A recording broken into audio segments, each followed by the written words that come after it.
A single finger lifts, a bang echoes, and that dark mage's arrogance vanishes along with his life. He collapses instantly, dead before realizing he was cooked, while poisoned knights scream amidst the chaos. As the field becomes a tomb, Prince Errol breaks the ultimate rule and unleashes his forbidden secret. He exposes a sliver of his dormant god-tier strength, not for fame or some dusty crown. He does it for her. This isn't luck. It's a terrifying beast hiding behind a toddler's innocent eyes. The world saw a frail, harmless kid, a total NPC the Empire completely ignored. He played dumb while snobbish nobles trashed him and assassins lurked in every shadow. They thought he was a zero. But when death came knocking, he answered with one silent, invisible shot. Errol isn't just gifted. He's a menace, because this isn't his first, second, or even 10th rodeo.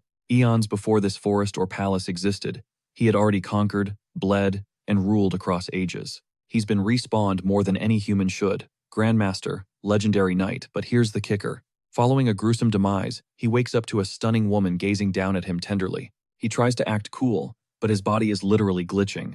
Why? He's not in a hero's physique. He's a straight-up infant. One minute he's thinking about romance, the next, he's wailing in a cradle. He knows the game has reset. While they see a cute baby, Errol is already calculating his stats. Isekai life, noble house, sweet mom, zero survival safety, and he's refusing to stay weak. He's seen too much. If this world glazes power, then he'll grind for it in the shadows. Right from the crib, when nobody's looking, baby Errol begins his secret training arc. He's pulling moves no baby should know, gathering mana, and testing ancient techniques while enduring the grind. He can't even escape a hug, yet a war-torn veteran is piloting this tiny skin suit. After too many game overs, he won't waste this run. Using forbidden mana techniques, he absorbs energy effortlessly. It's effortless. He's leveling up while napping or eating. He can barely hide his smug satisfaction. Pure hype. In 3 years, his mana capacity will dwarf most grown-up mages by age 10. The gains are insane. He's certain nobody in this realm can touch him, even in a century. The maid catches a weird vibe, but Errol's radiant baby smile instantly wipes her suspicions away. His mind is fixed on the grind, powering up until he rules like a king. The anticipation is real. He's impatient for his debut. 5 months in, and his mana absorption is already breaking the scales. His stats are skyrocketing. His internal core is surging way faster than any regular humans could. Mana flows automatically now. Even while crawling on the carpet, his grind never stops. Soon, he'll transcend every mortal limit. But then, something weird happens. He starts floating off the floor. Oh wait, it's just mom picking him up for playtime. He's stunned by the toy, but the second he senses his mother's disappointment, he pivots. He acts like a happy baby, though internally, he's dying from the sheer cringe. The ladies are vibing, laughing at how delighted the little prince seems to be. Honestly, who's this majestic at birth? Even as a veteran, Errol doesn't mind the ego boost. He credits his top-tier visuals to mom. To keep the vibes high, he keeps playing pretend. Infancy is fleeting. Suddenly, his face shifts, leaving his mother puzzled about what he needs. He's got one goal, food. He summons crocodile tears, putting his whole face into the performance. She gets the hint milk time, but as he drinks, the adult conversation turns dark. Financial trouble. He needs nutrients, but their bank account is draining fast. Mom looks totally helpless. The mansion's budget got nerfed. Raising a royal kid isn't cheap, and he recalls the maid's gossip. His mother is skipping meals, starving herself just to keep the household running. It's survival mode. He thought it was cap, but the reality of their poverty just hit. She plays it cool, claiming she'd literally die just to ensure the others survive the winter. Errol's anxiety peaks. Is their situation this cooked? His mother is just a low-ranking concubine. Despite birthing a prince, she remained a powerless nobody. As for her son, he inherited nothing but her lowly shadow. He lacked both rank and pull. If they didn't act soon, a dark tragedy was bound to swallow them whole. Our hero refused to roll over. A prince shouldn't be discarded like trash to perish before he could even walk. The king slammed every door in her face.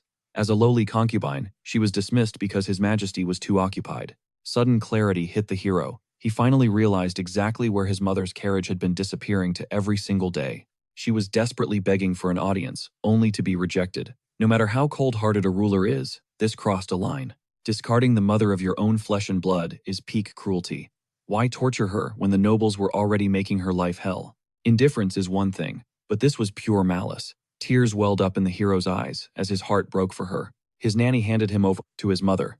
He was just an infant, yet he felt a burning need to save her. His mind raced for a solution, any solution. They just had to make it through the biting frost of this winter. Their pockets were bone dry, and the freezing cold would only skyrocket the cost of staying alive. He racked his brain for an escape plan. Then, like a bolt of lightning, a crazy idea finally took hold. If coal is just carbon like diamonds back home, then synthesizing gems here could be their golden ticket to absolute wealth. Since he couldn't earn gold, he would just create it. Only problem? His toddler legs couldn't even carry him yet. Scaling the bed was impossible, but he had a secret weapon. With his current mana reserves, he had another trick up his sleeve. Levitation was the key. He could literally fly to his goal. Plus, the palace was already dangerously low on coal. Luckily, the fireplace was packed with raw materials.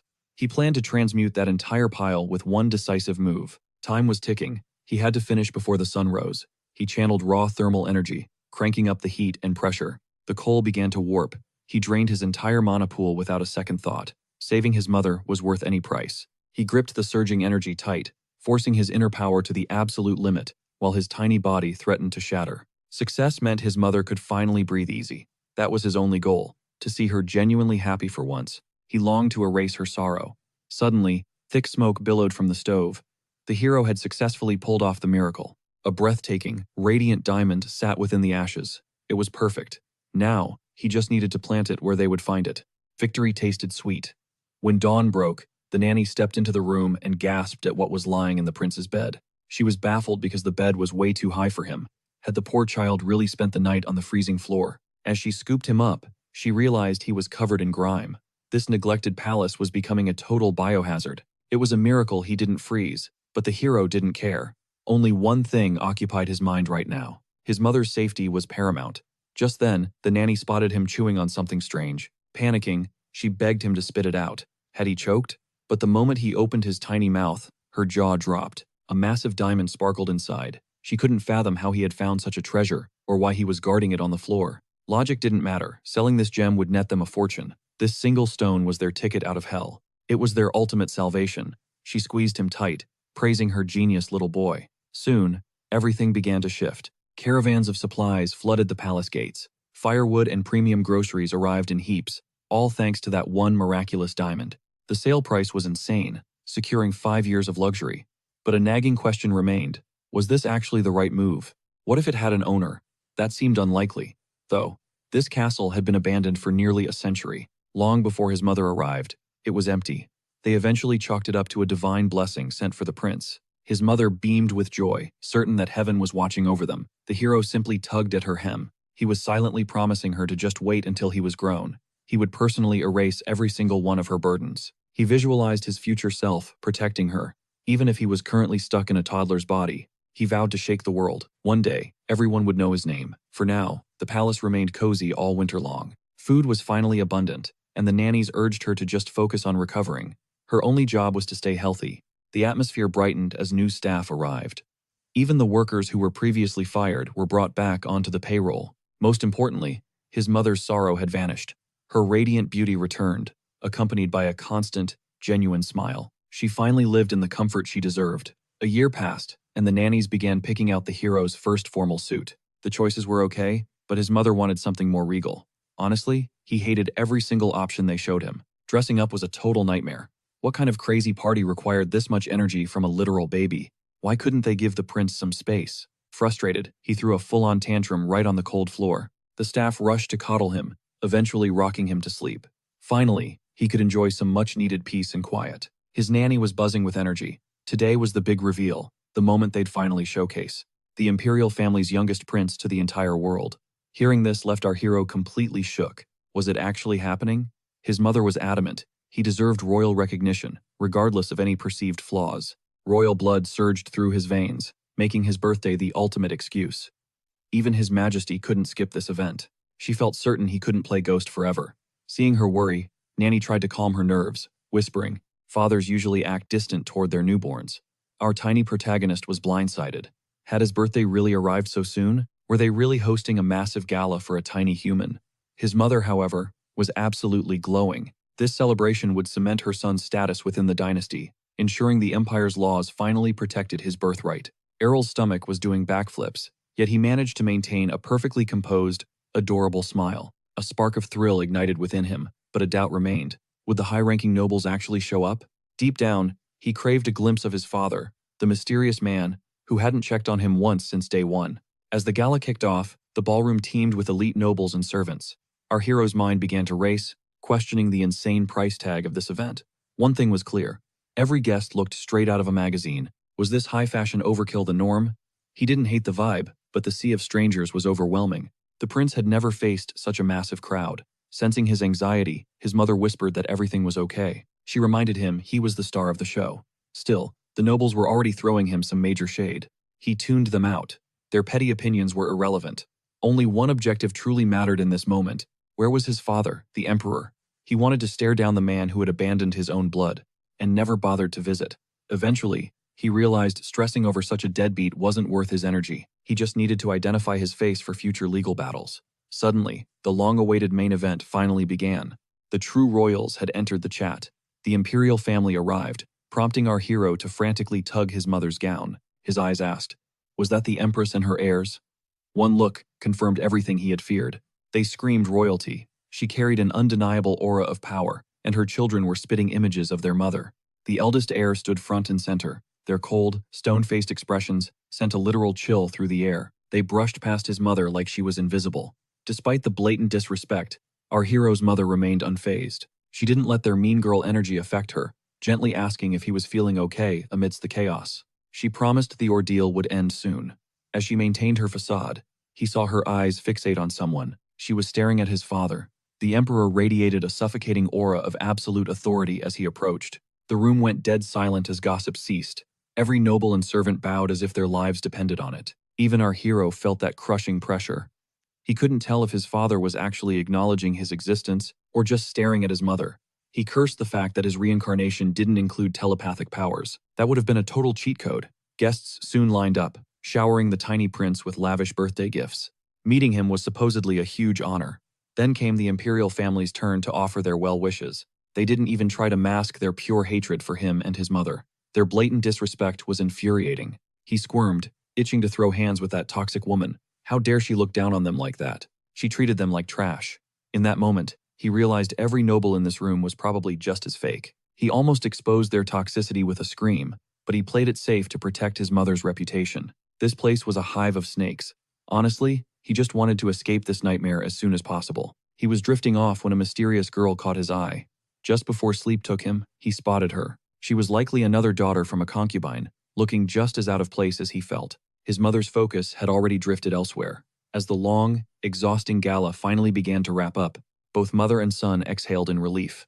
But deep down, they knew the real drama was just beginning. The empress glided toward his mother, a fake smile plastered on her face. She claimed their smooth arrival was entirely the boy's doing. With the crown prince shadowing her every move, our hero wondered if she was offering praise or just flexing her own son's status.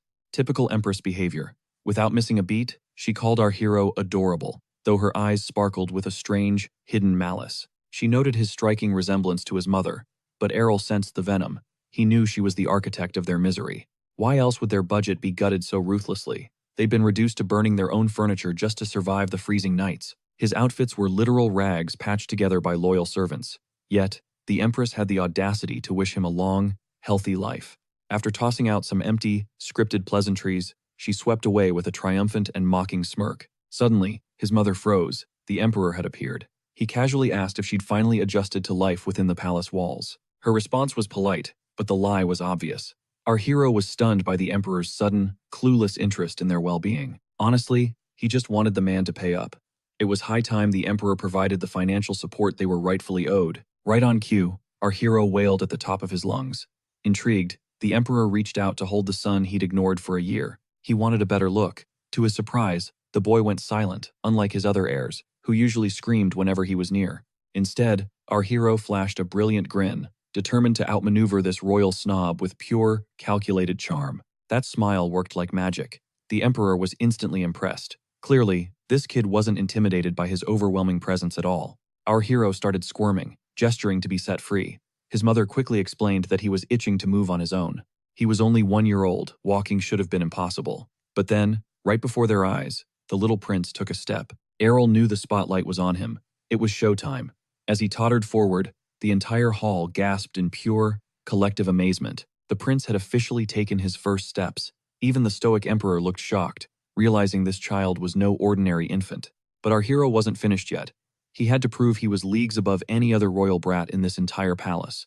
This was his grand debut as Prince Errol. But the moment he lunged for the banquet table to steady his tiny body, disaster struck. He pulled the cloth, sending gourmet dishes and expensive wine crashing to the floor in a chaotic, messy heap. Glass shattered, and sauces splattered everywhere. It looked like a total accident, but in reality, it was exactly what he'd planned. This chaos was the ultimate endgame. Everyone was so hyped by his walking that they didn't suspect his clumsy move was intentional. Every move was perfectly calculated. He'd waited for the exact psychological opening to execute his little trap and expose the truth. To sell the act, he let out a tiny, pathetic wail, just a helpless baby caught in a mess, or so they thought. The Emperor lunged forward, sweeping the boy up to check for injuries. Luckily, he was only soaked in red wine, completely unharmed. He definitely needed a fresh outfit.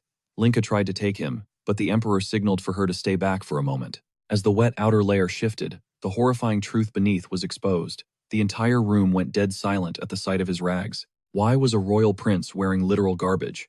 A heavy, suffocating silence fell, as the Emperor's gaze turned icy and dangerous. He demanded an explanation. How could his own flesh and blood be living in such absolute, disgraceful poverty right under his nose? The secret? That morning, our hero had channeled every ounce of his hidden energy into a singular, desperate goal. He ripped the cheap fabric apart with his bare hands, making the threads look ancient, worn out, and beyond repair. Magic made up for his tiny baby muscles. All that mattered was dragging the palace's filthy secrets into the light for everyone to see. The hidden rot was finally exposed.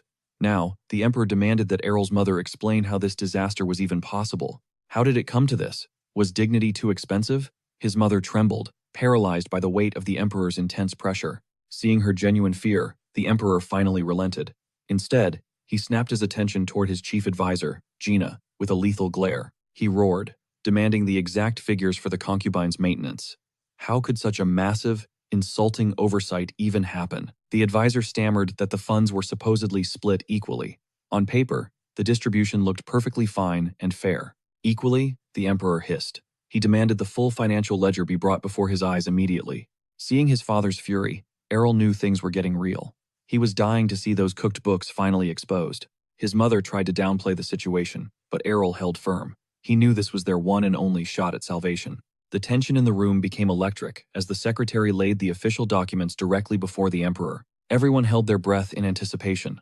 One look at the papers, and the Emperor's eyes widened in sheer, murderous disbelief. Enraged, the Emperor incinerated the reports with raw magic. Errol was shocked he'd actually assumed the old man was in on the plot. It really was the Empress's handiwork. Turning his icy gaze toward her, the Emperor demanded to know why the accounts were empty. While the late consorts were left with nothing but scraps, the Empress played a much more dangerous game. She masked her face in perfect, mock disbelief. With eyes cold as ice, the Emperor demanded to know if she truly took him for a fool, considering every single coin in the budget was her direct responsibility. The first prince scrambled to shield his mother. Stepping forward, he desperately tried to frame the disaster as a mere misunderstanding. He swore the Empress was innocent, but the Emperor's expression only hardened into granite. Excuses meant nothing now. A leader carries the weight of their subordinates' sins, and through her sheer neglect, his youngest son had been left starving in rags. The eldest prince shot a guilt-ridden look at our protagonist. Our hero found the sight pathetic. To him, it proved the brother lacked a king's presence, and possessed zero of the Empress's trademark cunning. His father loomed over him, questioning his mother's involvement once more. The Emperor stepped toward the Empress, voicing his crushing disappointment. Our hero's mother rushed forward, pleading for mercy. On the Empress's behalf, taking all the blame, the Emperor's brow furrowed in total confusion at her sacrifice. By carrying his bloodline, she was royalty herself. A deep, flustered blush crept across the lady's face. The Emperor gently brushed her hand, reminding her of her true standing. But that tender moment ignited a flash of pure malice in the Empress. He immediately commanded the culprits be hunted down and executed. He vowed never to tolerate such incompetence again. The Empress bowed her head, her fingers trembling with hidden fury. She stammered a promise, but the Emperor's final warning was chilling. Next time, the punishment would fall on her head. She groveled, swearing to hunt down the scapegoat, all while feigning total ignorance of the Emperor's white-hot rage. She then turned to our hero's mother with fake tears, acting clueless about how this tragedy even happened. Our hero saw right through her performance, even as his mother frantically tried to smooth things over. His mother's kindness made no sense. The viper standing before them was clearly the one pulling all the strings. The Empress promised it was over, but her lack of remorse was insulting. She held every woman in the palace cowed. And so, our hero's birthday concluded with the budget gap buried. The Empress walked away completely untouched. A low-ranking noble family was tossed to the wolves as a sacrifice. No trial, just a swift, brutal execution. Whispers filled the halls that the poor souls even confessed after enough persuasion from the palace guards. No one could explain how they spent that kind of fortune. The court was just relieved the bloodbath had ended. But our hero knew the truth. The real monsters were still walking free. The case was slammed shut. The injustice tasted like ash, but he swore they'd pay in blood once he came of age. For now, he was just a hungry infant. His only weapon against the world was a loud, frustrated wail. As he was spoon-fed, he plotted. To survive this palace of snakes, he needed to forge a body of steel. He'd be stuck in this tiny form for a while. After some thought, he chose his next move. After finishing his meal, he drifted off. He woke later to the sound of a carriage pulling up outside. Guests arrived, and curiosity got the better of him. He used his powers to float toward the window. While his nanny was fast asleep, 3 sets of footsteps echoed toward his nursery door. It was his mother, an adult, and a child. Panic surged if his nanny woke now. His secret power was out. He couldn't let them see him flying. He dove back toward his bed just as the door creaked open. They walked in to find him pinching the nanny's face. His mother gasped, telling him to be gentle. She lectured him on respecting his caretakers. The nanny jolted awake, realizing a high-ranking guest had arrived. She scrambled to offer a greeting, but the visitor just brushed off the apology with a graceful wave. She had arrived unannounced. Our hero's eyes widened. He recognized her. It was the concubine, Finalia. The staff fretted over the lack of a proper welcome, but the mistress explained her visit was strictly private. She demanded a private audience with his mother. The air in the room suddenly felt heavy and serious. His mother prepared for a confrontation, but nearly choked on her tea when Nalia bowed in a sincere apology. She felt disgraced by her behavior at Prince Ariel's birthday banquet. Her family were once legendary war heroes. During the Great Wars, her bloodline was the Empire's strongest shield and sharpest sword in every victory. But glory is fleeting. With no male heirs, their fame was rotting away into nothing but palace gossip. Years of financial ruin had taken their toll, prompting his mother to ask if domestic chaos had driven Finalia to her door. Finalia confessed they were drowning in debt, likely a calculated strike from the Empress's shadow. Framed for the missing treasury funds, she offered a meager pouch of gold in a desperate attempt to apologize. She offered a heart-wrenching apology, knowing full well that forgiveness might be a distant dream. She resigned herself to being the family villain, until the door creaked open to reveal the truth. Her daughter stood in the distance, and his mother realized she was only trying to shield her child. To protect her blood from the imperial vipers, his mother refused the money with unexpected grace. She saw the victim behind the tragedy, but Finalia begged her to stop with the pity. "It's not pity," she countered calmly. "We simply have zero reason to be enemies. Grudges were a waste of time." She returned the gold with a resolute expression. She suggested buying a gift for the little girl instead, sensing their dire financial struggle. The Empress was weaponizing the budget, likely because his mother had once served her directly. That revelation hit Ariel like lightning. Now he knew exactly why his mother was the main target. His sudden distress panicked the nurse, who had no idea how to soothe the young prince. Ariel masked his inner turmoil with a baby grin, calming the nanny's nerves instantly. Assuming the prince was just being moody, she left to train with Princess Kanya instead. Seizing the silence, Ariel focused his energy to eavesdrop on their high-stakes conversation. His mother spoke of surviving the Empress's iron-fisted reign, where every breath was a battle. She vowed to guard Ariel until adulthood, offering Lady Finalia a hand in true friendship. This wasn't just a friendly gesture. It was the birth of a powerful concubine alliance, a secret pact to ensure that no one would ever have to face the darkness alone. A lifeline in a den of vipers. Ariel was absolutely floored by his mother's tactical mind. He never imagined she understood the imperial power struggle so deeply, let alone prepared for it. While he was lost in thought, that same little girl suddenly loomed over his crib. She materialized from nowhere, invading his personal space and crawling onto his tiny bed. She started squishing his cheeks like dough, ignoring his silent pleas for a quick rescue. "He's too cute," she squealed, while Ariel realized he was officially her new favorite toy. The nanny only encouraged the chaos, while the princess promised to return for more fun. Time moved at breakneck speed, and suddenly the little prince was already 30 months old. His 3rd birthday loomed, making him realize how absurdly fast his new life was moving. His goal remained: reach adulthood and finally live a normal life without any more redos. Suddenly, the princess burst into his room, a whirlwind of chaotic energy and noise.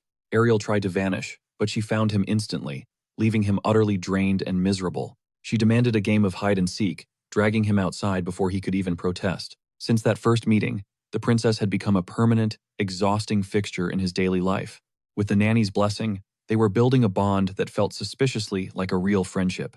Kanya constantly boasted about being the best big sister, promising to look after her tiny brother. She demanded a vow.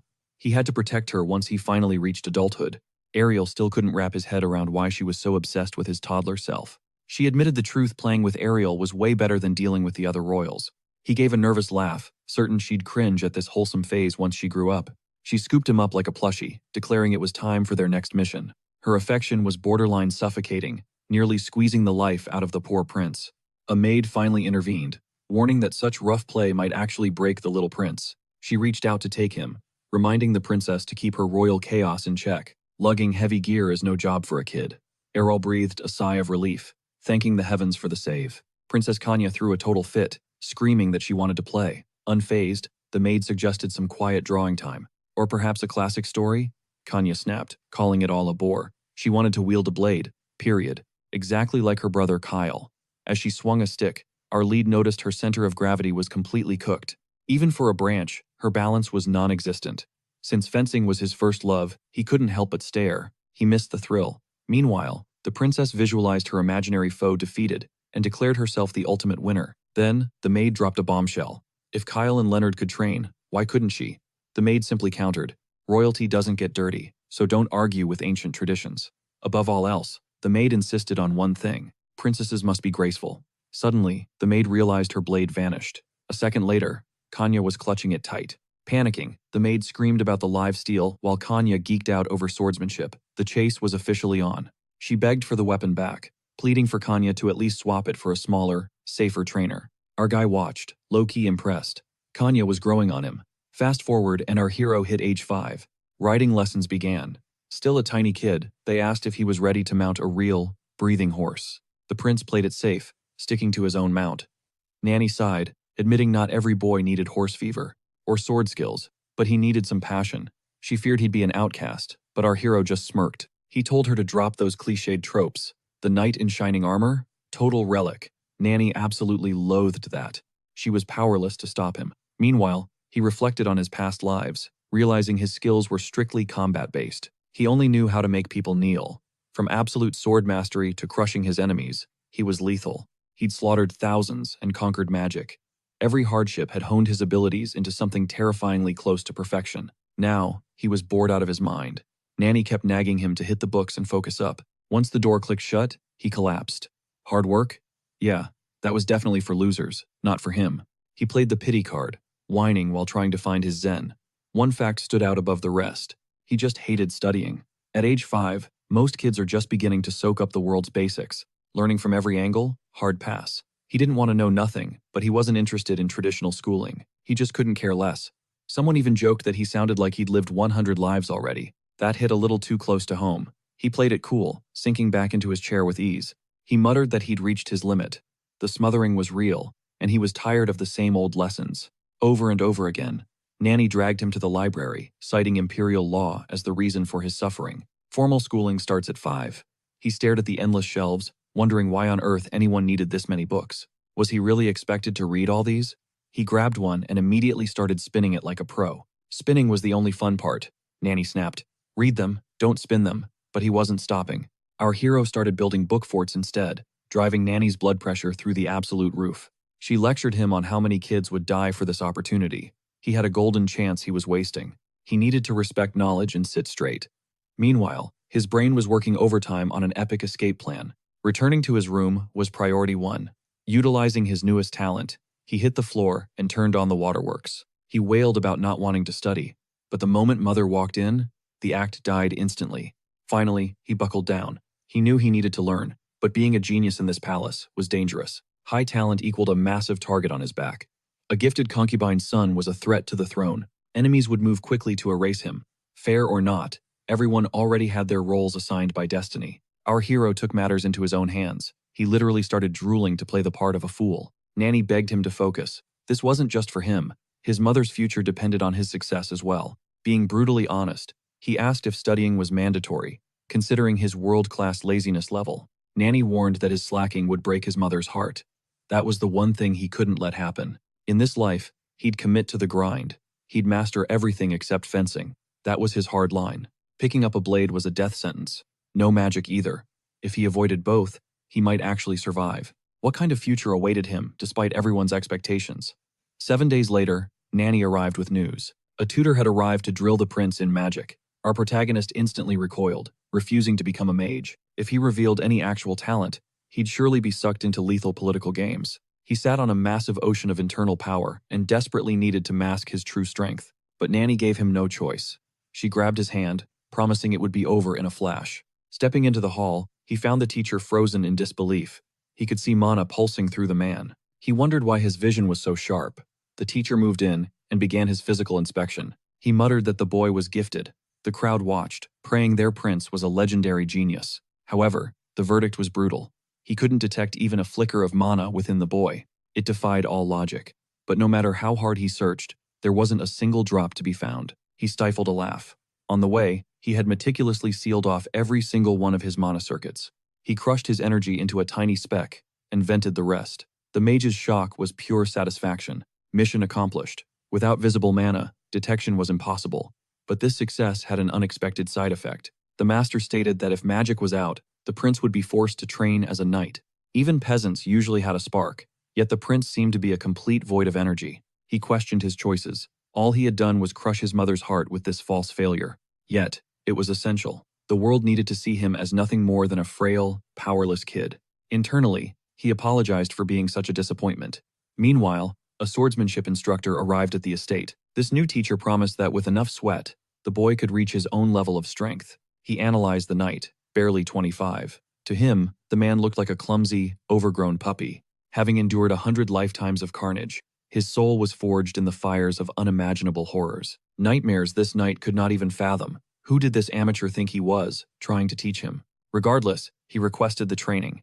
He played the eager student, though he knew they weren't even equals. The tutor preached patience. Mastery would come with effort. He started with the absolute beginner basics. He recalled his friend, Princess Kanya, who used heavy weights just to build her core strength.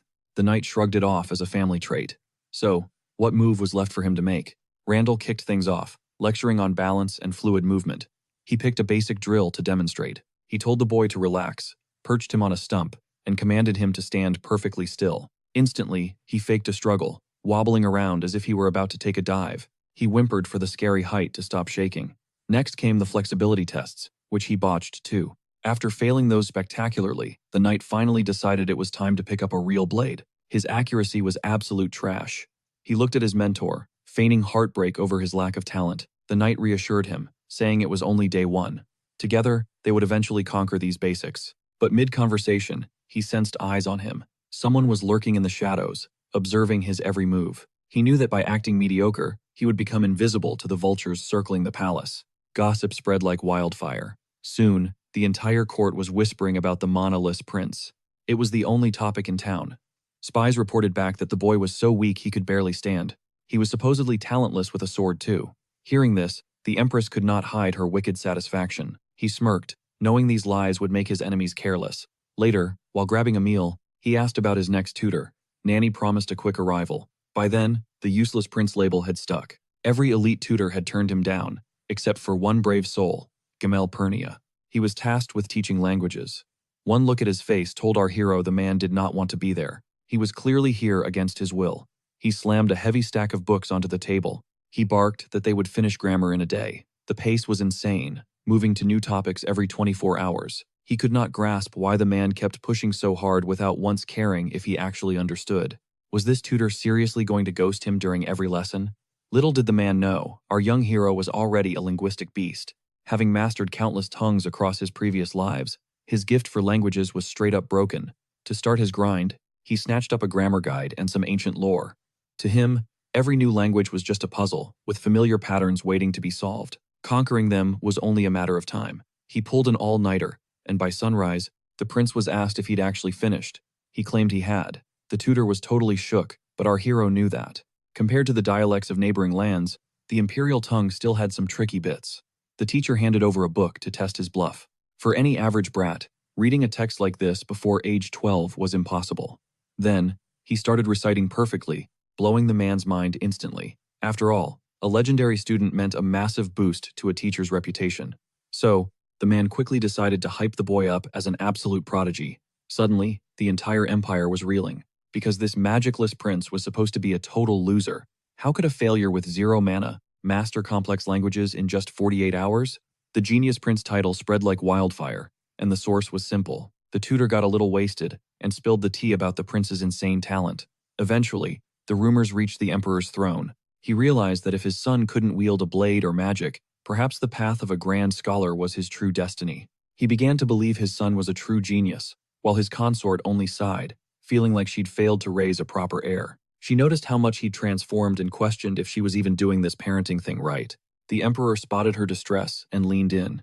He asked if she was really that anxious about the boy, because in his eyes, our hero was becoming something legendary. Meanwhile, the prince was playing 4D chess. He planned to reveal his miracles in small doses to keep everyone hooked without exposing his full hand too soon. While still a kid, he'd just vibe and enjoy the perks of being a genius. Days later, a massive night guard was deployed, clearly his father's work. Since our hero was a glass cannon with 0 combat skills, he needed some serious heavy backup. He appreciated the gesture, but a sudden loud commotion killed the mood. The nannies were lugging in something incredibly heavy. As he wondered what was up, his mother revealed these were personal care packages from the emperor himself. He was shocked by the sheer volume of loot, but opening the crates revealed nothing but high-end jewelry. Every piece was a priceless imperial treasure, but our hero only cared about their hidden stats and abilities. Items like these usually just drained the user's mind and left them zonked. Still, the nannies were totally simping for the bling, obsessing over how refined they looked. They saw pretty ornaments. He saw raw mana pulsating inside the gems.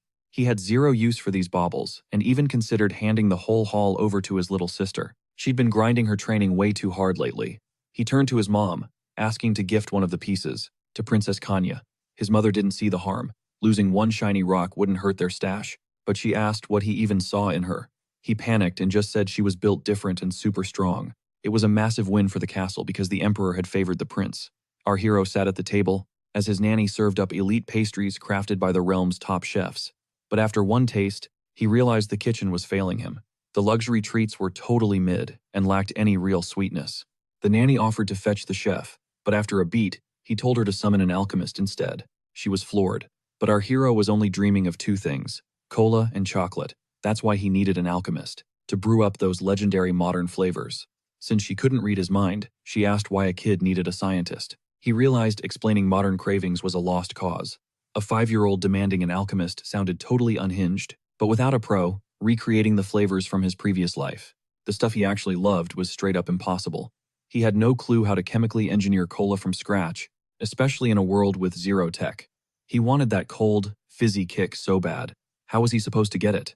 Still, being a genius meant finding a way.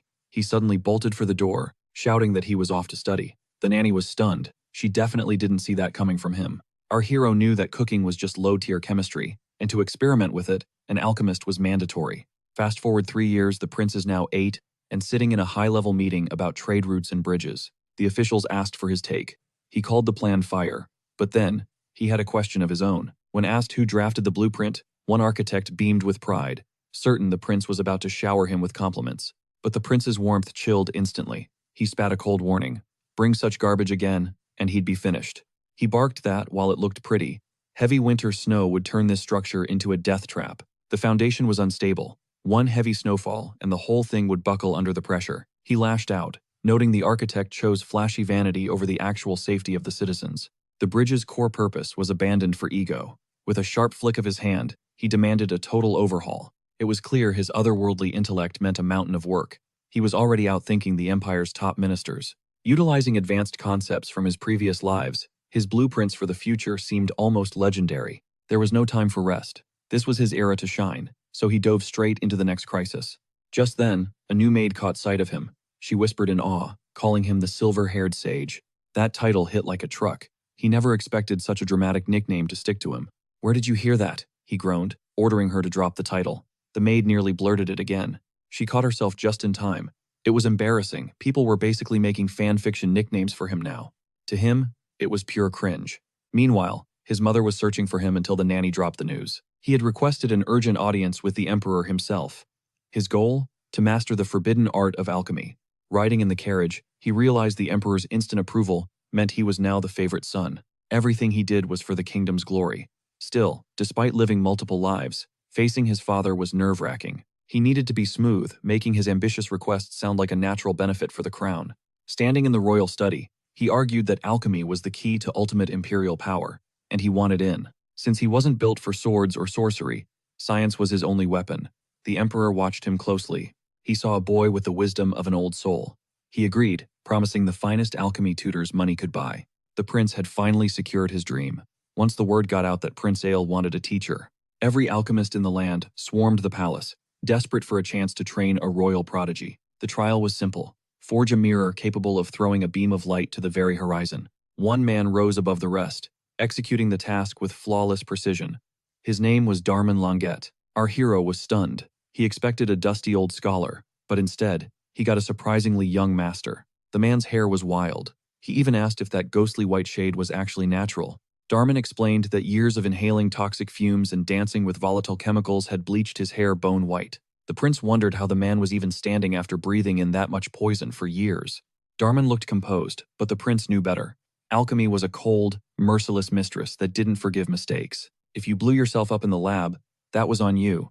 His new teacher made the stakes crystal clear. This wasn't just studying. It was a dangerous gamble that often demanded a blood sacrifice. But he was ready. He wasn't looking for cheap parlor tricks like turning lead into gold. He wanted real results. He aimed to engineer unstoppable alloys and revolutionary materials to build a futuristic empire. Darman was electrified. This boy wasn't just a royal. He was the genius the rumors promised.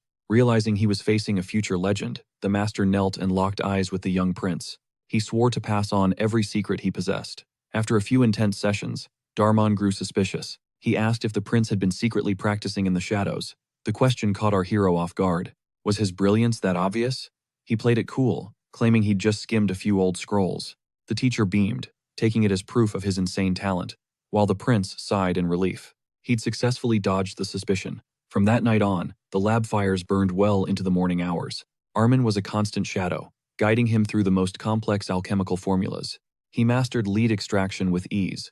Aside from a few weird charts, it mostly mirrored his past life science. The learning curve was non-existent.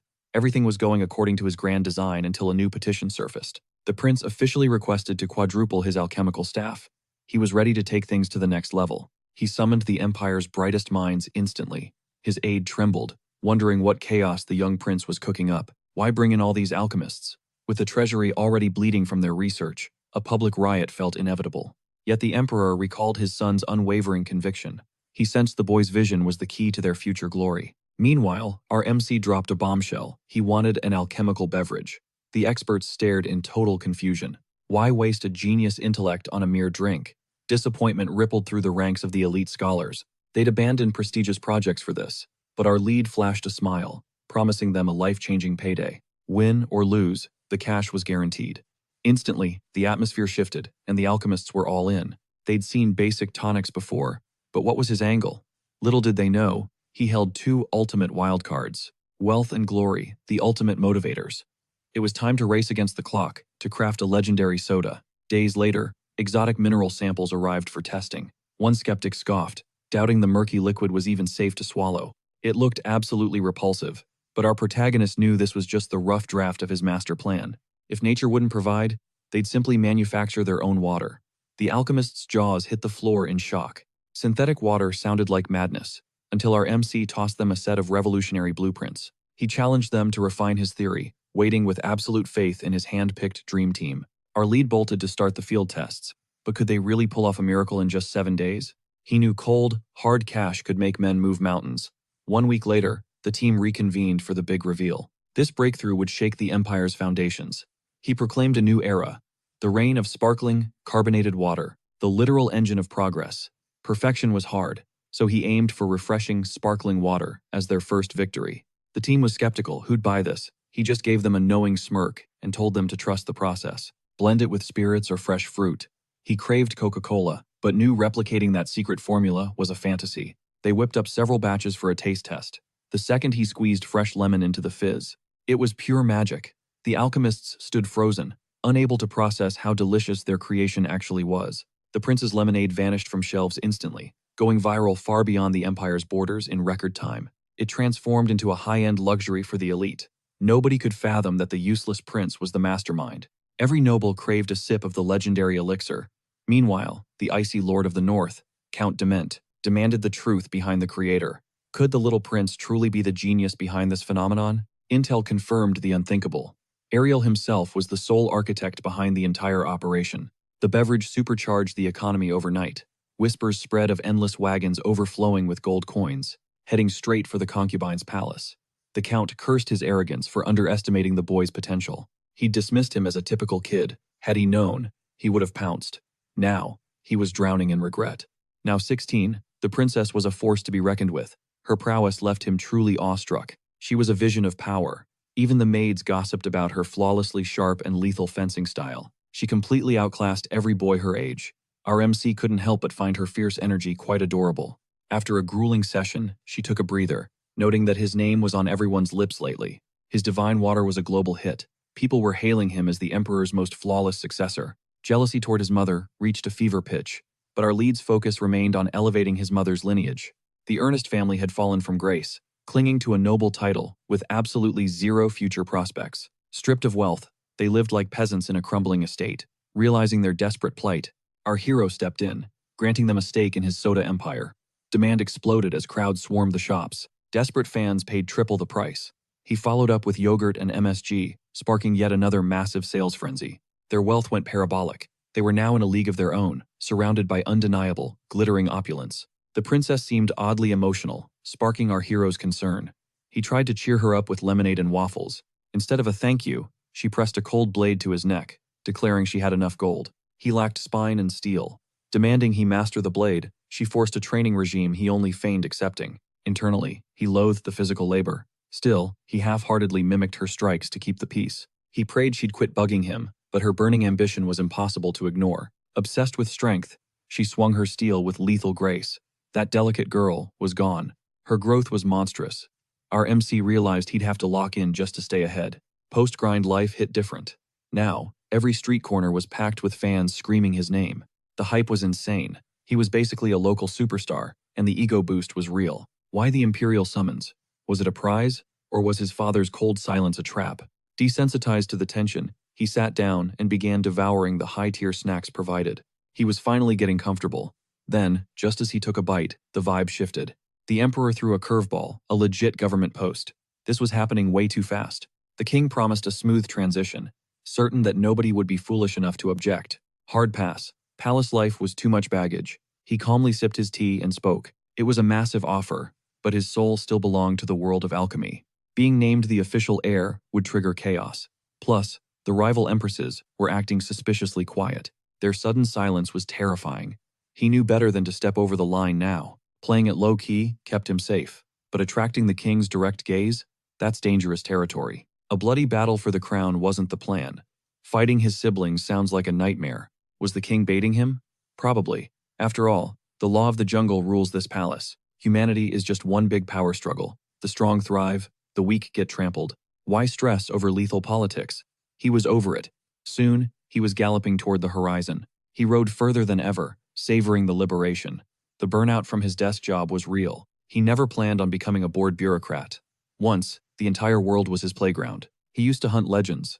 Nostalgia hit like a truck, making him cherish this fleeting escape. He was determined to enjoy this. He rode with his sister, the mastermind behind the trip. She didn't know he was a pro rider. "Why is a whole squad following us?" she asked. The soldiers looked ready for war. She thought they were overkill, but he just laughed it off. "True freedom is getting rare," he muttered. Then, his laughter died. He felt something. A foul energy radiated from the woods.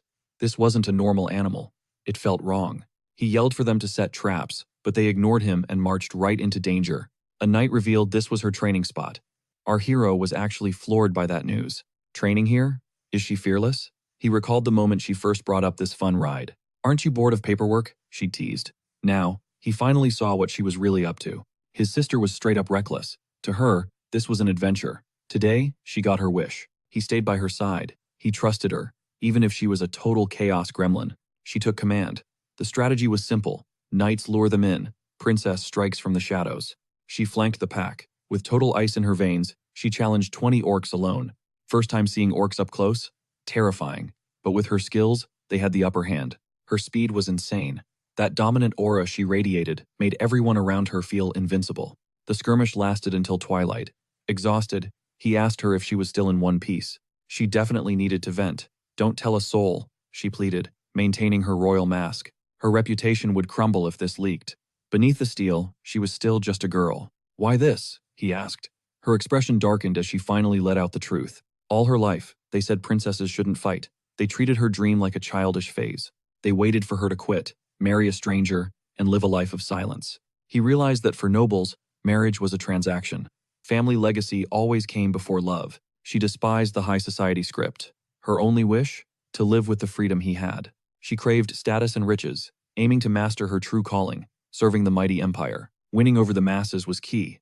After all, our protagonist was already a local legend.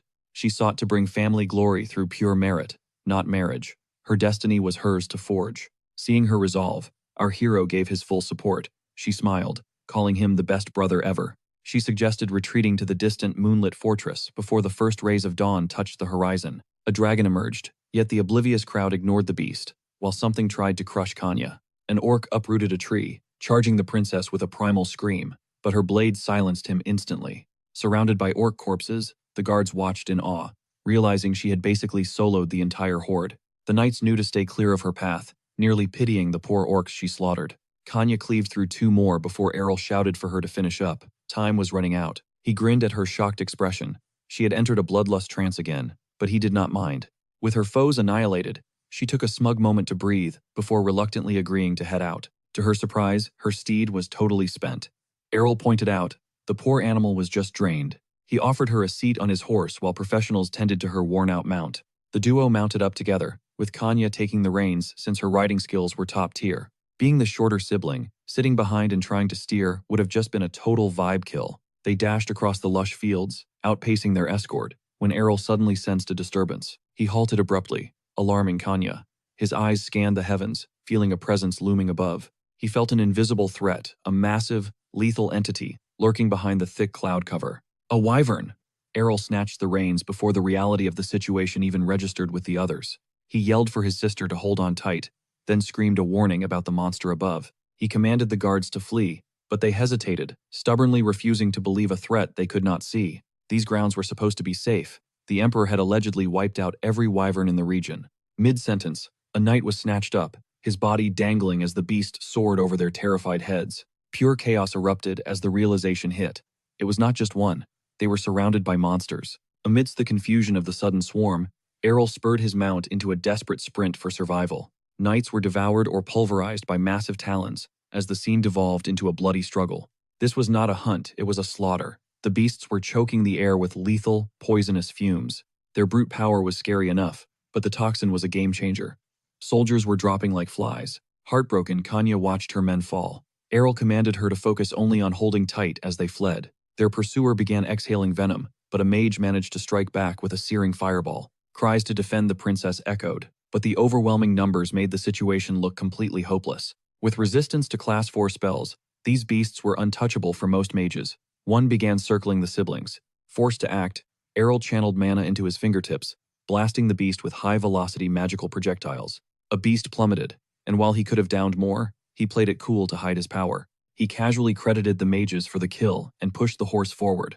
Suddenly, disaster struck again. A wyvern intercepted them, paralyzing the duo with fear, until a blonde warrior intervened at the last second. A female knight executed the beast instantly, barking orders for them to seek shelter deep within the woods. Impressed by her god-tier skills, Errol vowed to repay her later as he escaped the horrific carnage. They hit the tree line just as a sinister voice began mocking the pathetic humans from the shadows. Stopping the horse, the prince demanded an explanation for the taunt. The reply was chillingly immediate. Wicked laughter erupted from a shadowy mist. A cloaked figure emerged, gripping a menacing magical staff. His features were obscured by darkness. Errol aggressively demanded the stranger reveal his true identity. Eyeing the mysterious staff, Errol asked the intruder exactly what kind of sick game he was playing. The man simply smirked before leveling his staff at the siblings with lethal, cold-blooded intent. He launched a lethal magic barrage. Instantly, Errol realized one terrifying truth. This power was overwhelming. It annihilated the ranks. Reacting on instinct, he jerked his horse around, shielding Kanya from the devastating explosion. Looking back, he saw fallen knights and charred corpses. The mage mocked a compliment toward Kanya's quick escape, but Errol was the true savior. While Kanya trembled in fear, Errol's suspicion and focus reached a fever pitch. How did this mage know her? Was she the target? Laughing, the sorcerer offered the royal siblings a twisted show. A sinister grin spread as his eyes flashed. Raising his staff, obsidian energy spiraled around his wicked frame. The prince felt the suffocating aura, but Kanya's panicked gesture snapped him back. He followed her trembling finger. There, dead knights and wyverns began to stir. Necrotic energy leaked from their corpses as the survivors recoiled. They backed away from the shambling corpses. The mage barked a command for his undead to slaughter Princess Kanya. He screamed that he would teach that arrogant king a lesson they would never forget. Fury radiated as the undead horde surged forward. Suddenly, a flicker of genuine confusion crossed the mage's twisted face. Errol's hand was raised again, his fingers locked in that lethal stance, determined to safeguard his sister. If Kanya was the target, Errol would strike first. He launched a high-velocity mana bullet at his heart. The mage let out a final, garbled scream before collapsing. Kanya stared, stunned, asking what had just happened. The surviving guards were equally baffled. Errol played it cool, suggesting the mage's own spell might have backfired. High-level magic is risky like that. But despite the mage's death, his undead minions continued their relentless march. The knights braced for a second round. The mysterious blonde girl who saved them earlier reappeared. She screamed at them to retreat. A dazed Kanya wondered why the monsters were still moving without their master. The curse should have broken. Apparently, the spell was a timed trigger, independent of the caster's life force. It was set on a timer. "Trust me," Errol whispered, and they vanished into the tree line. As their brave soldiers held the line, darkness swallowed the land. The royal pair eventually sought refuge in the woods. Sheltered by a cliff, Errol struggled with friction sticks, while Kanya sat paralyzed by the uncertainty of their fate. He promised her the undead would soon vanish and that their search parties were surely nearby. She admitted she only saw him as a bookworm, not someone who could survive in the wild. Errol chuckled, telling her never to doubt a scholar's resourcefulness. Physics and friction were on his side. He had studied the theory. Errol considered using mana, but Kanya's intense gaze made the risk of discovery too high. He couldn't blow his cover. Despite his burning muscles, a tiny spark finally blossomed into a warm flame. They watched the dancing embers in silence. As the adrenaline wore off, Kanya's expression crumbled into pure despair. She sobbed that everything was her fault. Errol insisted it was just a tragic accident no one could foresee. "Are you scared?" she whispered.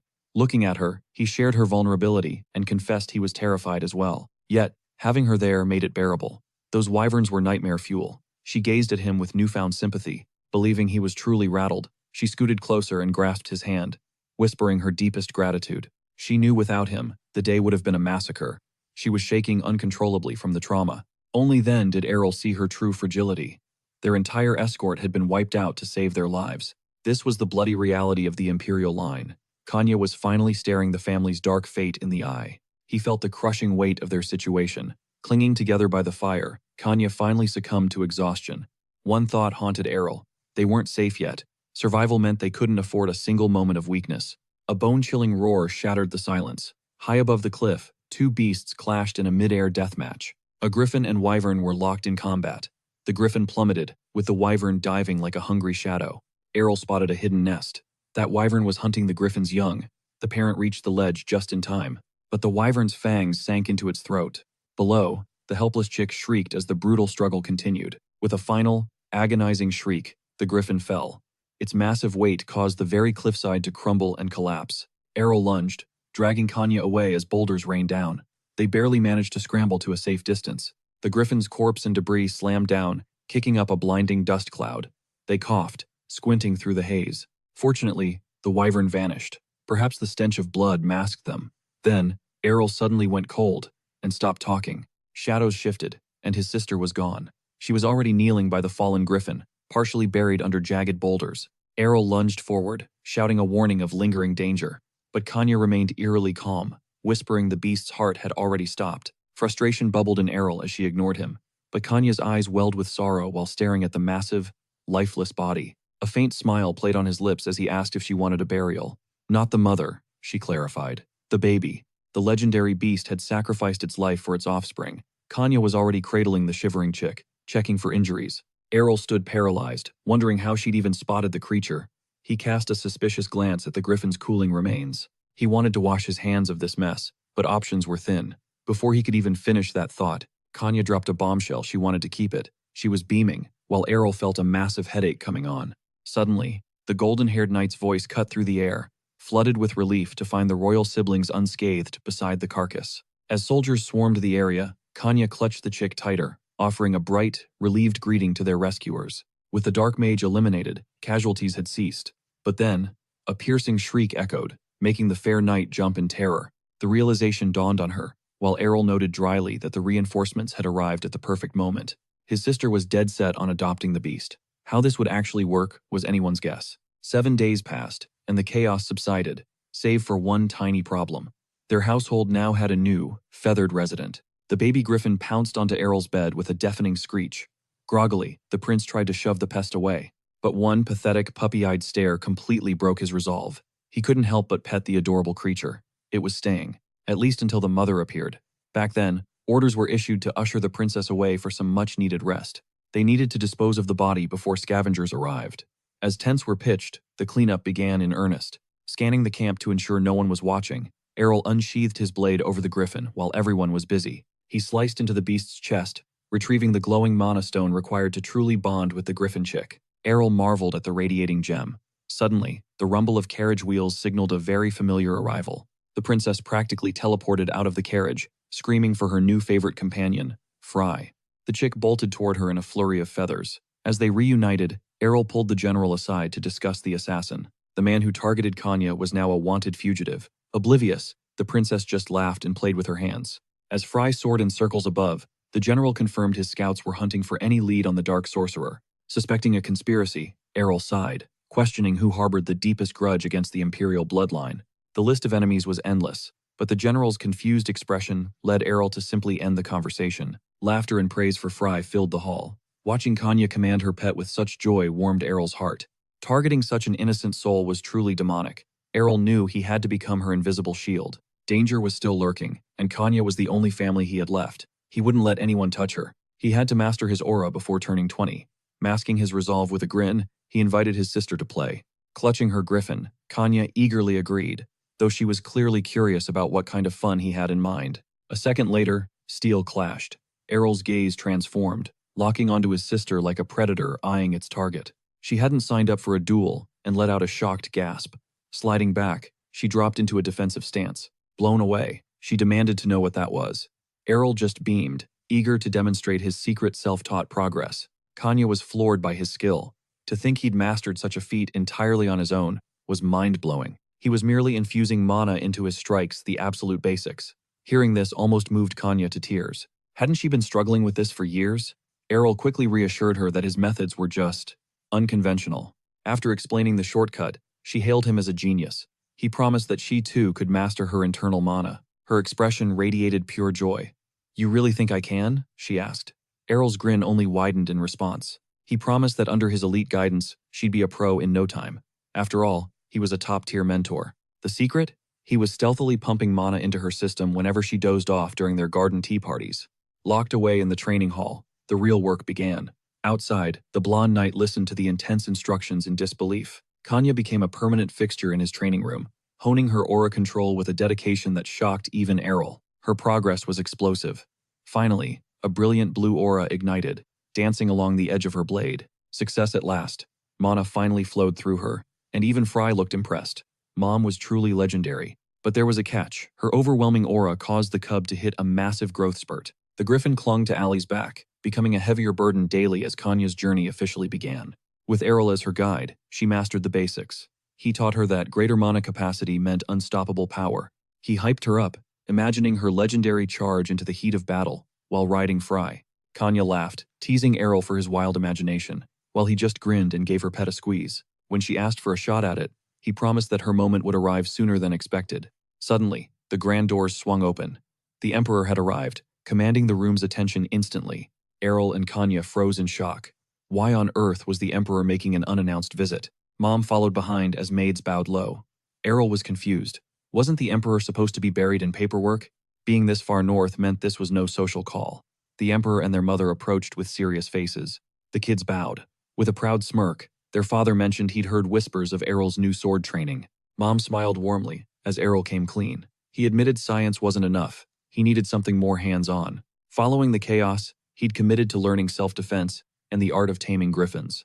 His father's genuine pride was unmistakable. Errol just scratched his nose, trying to hide a smug grin. He wondered, did his father finally see his true potential? Was he finally better than the rest? Servants brought in a mysterious chest. Errol couldn't look away, dying to know what was hidden inside. "It's for you," his father said. Inside, a masterfully crafted blade gleamed with lethal elegance. His father insisted he test it. "Custom forged just for my son," Mom added with a radiant smile. Though Mom worried he was too young, Dad insisted that every boy craves the weight of real steel. He wanted Errol to wield a weapon of true power.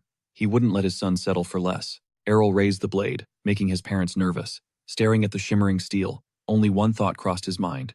This was epic. For a split second, he actually considered becoming a full-time master swordsman. The Emperor noted the fire in Errol's eyes.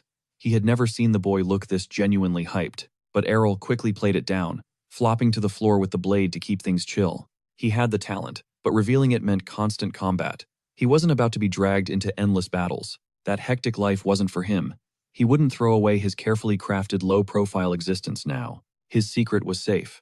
He thanked his father, acting humble and claiming he wasn't worthy of such a masterpiece. He suggested that a blade this legendary belonged in the hands of a prodigy like Sister Kanya. Kanya was a beast. Her power rivals that of the Imperial Knights. She was already among the elite.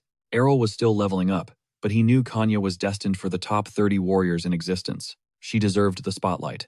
The Emperor caught his drift but issued one stern condition for the transfer. Kanya had to go all out. She froze in terror, and Errol was equally blindsided by the request. Why was his father so thirsty for a fight? Then, the realization hit him like a freight train. The Emperor was a total sword fanatic. He demanded Kanya showcase the true extent of her progress. "Just land one blow on me," he challenged. Kanya stood there, completely paralyzed by the sudden pressure. Seeing her panic, Errol gave her a nudge. He signaled for her to stop hiding and show her true power.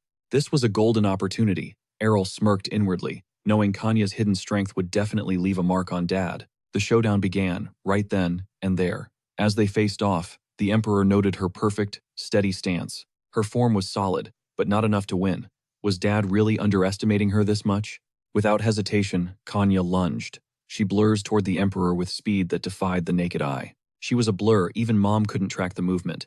Meanwhile, Errol was absolutely vibing with the chaos. Kanya's speed was elite tier. Her raw strength and mana control were honestly on a whole different level. But why was the Emperor smiling? Was he really not fazed by this insane display of power? In a flash, the Emperor parried the assault effortlessly. Not bad. The Emperor marveled, claiming he'd only seen such a terrifying aura in his high commanders. Was this power actually real? Aurel, who'd been mentoring her, played it cool.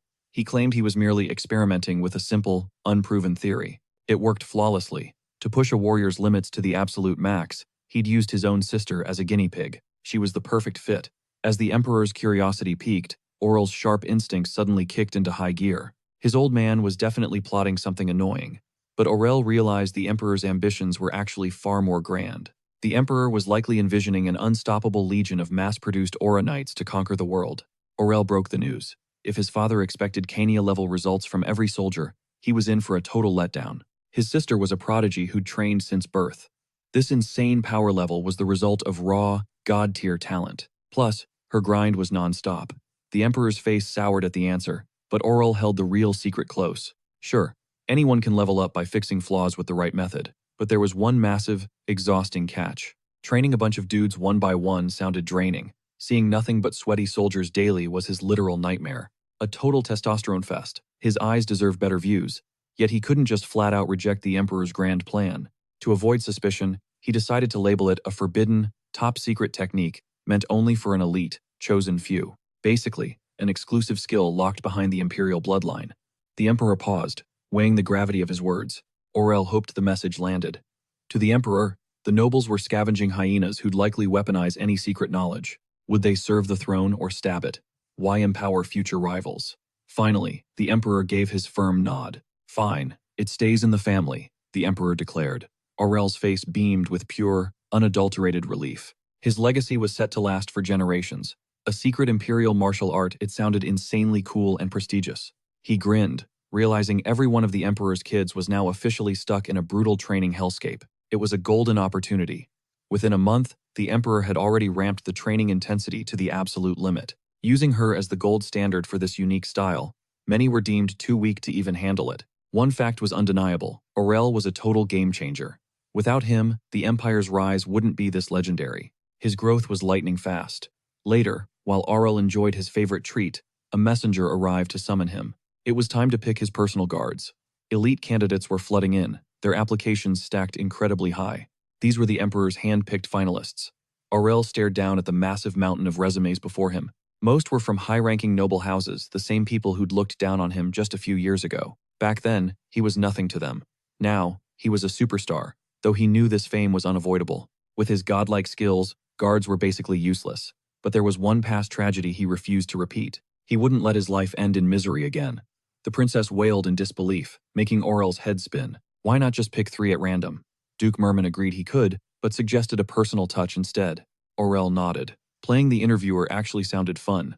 The files before him were packed with every detail imaginable: skills, feats, and backgrounds.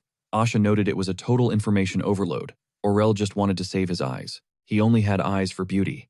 Bored out of his mind, Aurel suddenly dozed off, leaving everyone completely baffled. Snapping back to reality, it was finally showtime. It was time for Aurel to meet his potential guards face to face. He'd hoped for stunning beauties, but what he got was terrifying. The candidates were literally screaming their lungs out. Their auras were absolutely bone-chilling, despite being women. Aurel's heart sank in pure, unadulterated disappointment. His daydreams were way better than this reality. As he turned pale, he stubbornly insisted he was totally okay. He told them to brush it off. Realizing this wasn't a fairy tale, he faced the reality of elite knights.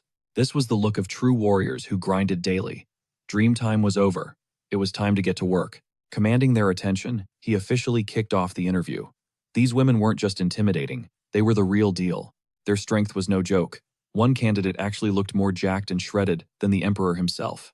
With monsters like this guarding him, he'd be untouchable. Then, a more traditional noblewoman caught his wandering eye. She stood out with her grace. But picking one was a nightmare. Every single candidate had delivered a flawless performance. He sent them out to gather his thoughts in silence. But he was stuck. How was he supposed to decide? Choosing was impossible. To clear his mind, he centered himself, unleashing his inner energy to surge through his veins. Sharpening his focus to make the final call was no easy feat. This ability required grueling training and absolute mental discipline. Feeling a bit rusty after his long hiatus, he initiated the next phase. He summoned the candidates to enter one by one. This was the true purpose of his technique. He needed to peer into the souls of every knight, vying for his elite guard. Time after time, he sensed nothing but shadows lurking in their hearts. His mystic gaze stripped away their masks to reveal the truth. Forget polygraphs. He saw straight through their deception. The very hue of their emotions told him everything he needed to know. He wasn't looking for mindless drones. He sought warriors who would pledge their loyalty of their own free will. Then, the icy noblewoman stepped forward. Asia Purnell carried herself with a chilling elegance that defied her knightly status. Her record was suspiciously spotless. He wondered if some crucial secret was buried deep within her mysterious past. Still, if her secrets didn't threaten him, they weren't his concern. Out of everyone, she actually caught his interest. Asia was a lock, but he needed a second. He wasn't sure about the powerhouse from before, but then, a new face appeared. Entering last was Sina Galil. He couldn't wrap his head around how such a radiant, cheerful soul ended up here. This girl was a literal sunbeam, but her aura felt almost blindingly pure. He questioned her about her extensive travels abroad. Her resume was a chaotic list of different knightly orders. Flustered, she finally confessed the truth behind her constant moving. Turns out, she had a serious case of wanderlust, or maybe she was just getting kicked out of every squad she joined. Yet, he felt zero ill will from her. She passed the vibe check. He even sympathized with her desire to keep moving. Her job hopping was a sufficient explanation for him. With that, he wrapped up the session and promised to announce his picks. After a moment's thought, the choice was clear. Asia Purnell and Sina Galil were officially in. In a flash, his team was set. 2 deadly beauties had just joined his ranks. With Asia on his right and Sina on his left, even he was stunned. The vibe shifted instantly as one of them locked in. It was the perfect moment to see what they were truly made of. They wondered about his motives, but his answer was simple. He needed to witness their raw combat prowess firsthand. Regardless of their current level, he could evolve their strength. He just needed to gauge their hidden potential. Asia spoke up, wanting to know the best way to demonstrate their worth. She was more than ready for the challenge. Proving their power was only logical. A smirk played on his lips as he delivered the verdict. They would duel. Neither girl backed down. Since they seemed evenly matched, there was only one way to determine who came out on top. He threw down the gauntlet, questioning who was truly superior. He knew attacking their pride would ignite their fighting spirits. Losing wasn't an option for either of them. They began sizing each other up like predators. It was time for the show. The atmosphere grew heavy with killing intent. Tension crackled in the air, and honestly, he just wished he had some popcorn. While they debated the rules, they deferred to his judgment. He definitely lit a fire under them that wasn't going out. They were locked and loaded. He gave one final warning: no permanent damage. Sina chirped that she'd try to hold back. She promised to go easy on the experienced Asia, but Asia wasn't having it. She didn't need any handouts or pity. Asia's confidence was unshakable. Sina's erratic history was definitely paying off, but the chemistry between them was chaotic. He could tell they were about to go 100%. Sensing trouble, he reiterated that this was just a friendly spar. The signal was a single clap. The moment his hands met, a shockwave of pure power nearly knocked him off his feet. Seriously? He told them to chill, yet they went full beast mode. Despite the chaos, he didn't miss a single detail. He was dissecting their combat styles in real time. This data would be invaluable for the battles ahead. Their collision was a spectacle of violence. Their strikes were lethal. But he noticed something peculiar about Sina's rhythm. Sina wasn't relying on intuition. She was using raw, polished skill to react. They weren't noble ladies anymore, they were monsters. They tore across the field like apex predators. Sina lunged, her spear becoming a blur of deadly precision. That was her forte. Up close, a spear is a nightmare to deflect. But Asia wasn't done yet. In a heartbeat, she prepared a brutal counter. Asia delivered a savage kick, shattering Sina's momentum. Sina barked that bringing feet to a spear fight was straight-up cheating. Asia just scoffed, telling her to stop whining and keep up. It was clear as day. These two were playing for keeps. They were taking this spar way too far. As he scanned the wreckage, he realized they were about to level the place. Dust choked the air and blood stained the soil. Enough was enough. He roared for them to cease fire immediately. He'd seen more than enough. He gathered them, bluntly stating that both of them were still fundamentally flawed. They were speechless. He broke it down. Asia was a speed junkie with zero patience, while Sina's hesitation was a fatal weakness. Drawing from her own combat experience, Asa realized the rumors were true. He was the one who forged the second princess into a weapon. Was he really about to reveal his secret techniques to them? After all, the princess's sudden leap to mastery was no accident. That legendary reputation had set the barracks buzzing. He didn't deny it. They were his personal shields now, and they needed to be unbreakable. When he checked if they were following, the two were already whispering in shock, having never dreamed they'd receive such elite tutelage. Afraid of being a burden, they looked completely lost until his divine aura began to radiate with overwhelming intensity once again. He shrugged, mentioning his father was a total training nut, so grinding his own squad into shape was practically second nature. He boldly declared that as long as they stood by his side, they would evolve into true monsters of the blade. And just like that, the hellish regime began. He signaled them to move out, leading the confused knights straight into a classroom. They exchanged skeptical glances. Was he seriously planning to sharpen their lethal skills in a place meant for dusty books? Theory comes first, he smirked, telling them to lock in before pulling out his personal manual on the path of knighthood. If this method proved successful, he'd definitely turn this book into a bestseller. Sina, however, didn't seem to share his enthusiasm. She was struggling to even grasp the concept of aura distribution, and honestly, her interest was fading faster than her energy. Realizing his how-to guide might be a total flop at this rate, he cleared his throat and decided to pivot. He hadn't expected instant miracles from a book anyway. Instead, he told them to visualize the mana currently pooling within their bodies. He pointed out the specific nodes marked by dotted lines, the invisible highways where their inner power was supposed to flow. But he could see the problem clearly. In both of them, these vital energy channels were almost completely obstructed. Pushing aura through blocked pipes is rookie behavior, he warned. It wasn't just a waste of stamina, it was a disaster waiting to happen. It was straight up dangerous. Force those channels too hard, and your mana could backfire, sending your body into a total energy meltdown. Seeing the girls stiffen with nerves, he explained that before they could fight, they had to master the storm inside them. They needed to live and breathe mana, circulating it through every mundane task until it flowed as naturally as breathing. Once they mastered the basics, he promised to personally evolve their aura techniques. That vow alone set their competitive spirits ablaze. He straightened his robe with a sharp look, hoping they were ready, because the real specialized training was about to get personal. He started with Sina, calling out her sloppy concentration. She puffed out her chest, insisting her aura control was already top tier. He demonstrated a fist glowing with pure power, then challenged her to focus that same energy into her other hand and both legs simultaneously. She failed the moment she tried, exactly as he predicted. A real warrior doesn't just coat their whole body in aura, he lectured. Precision is everything. Burning aura too fast leads to an early grave.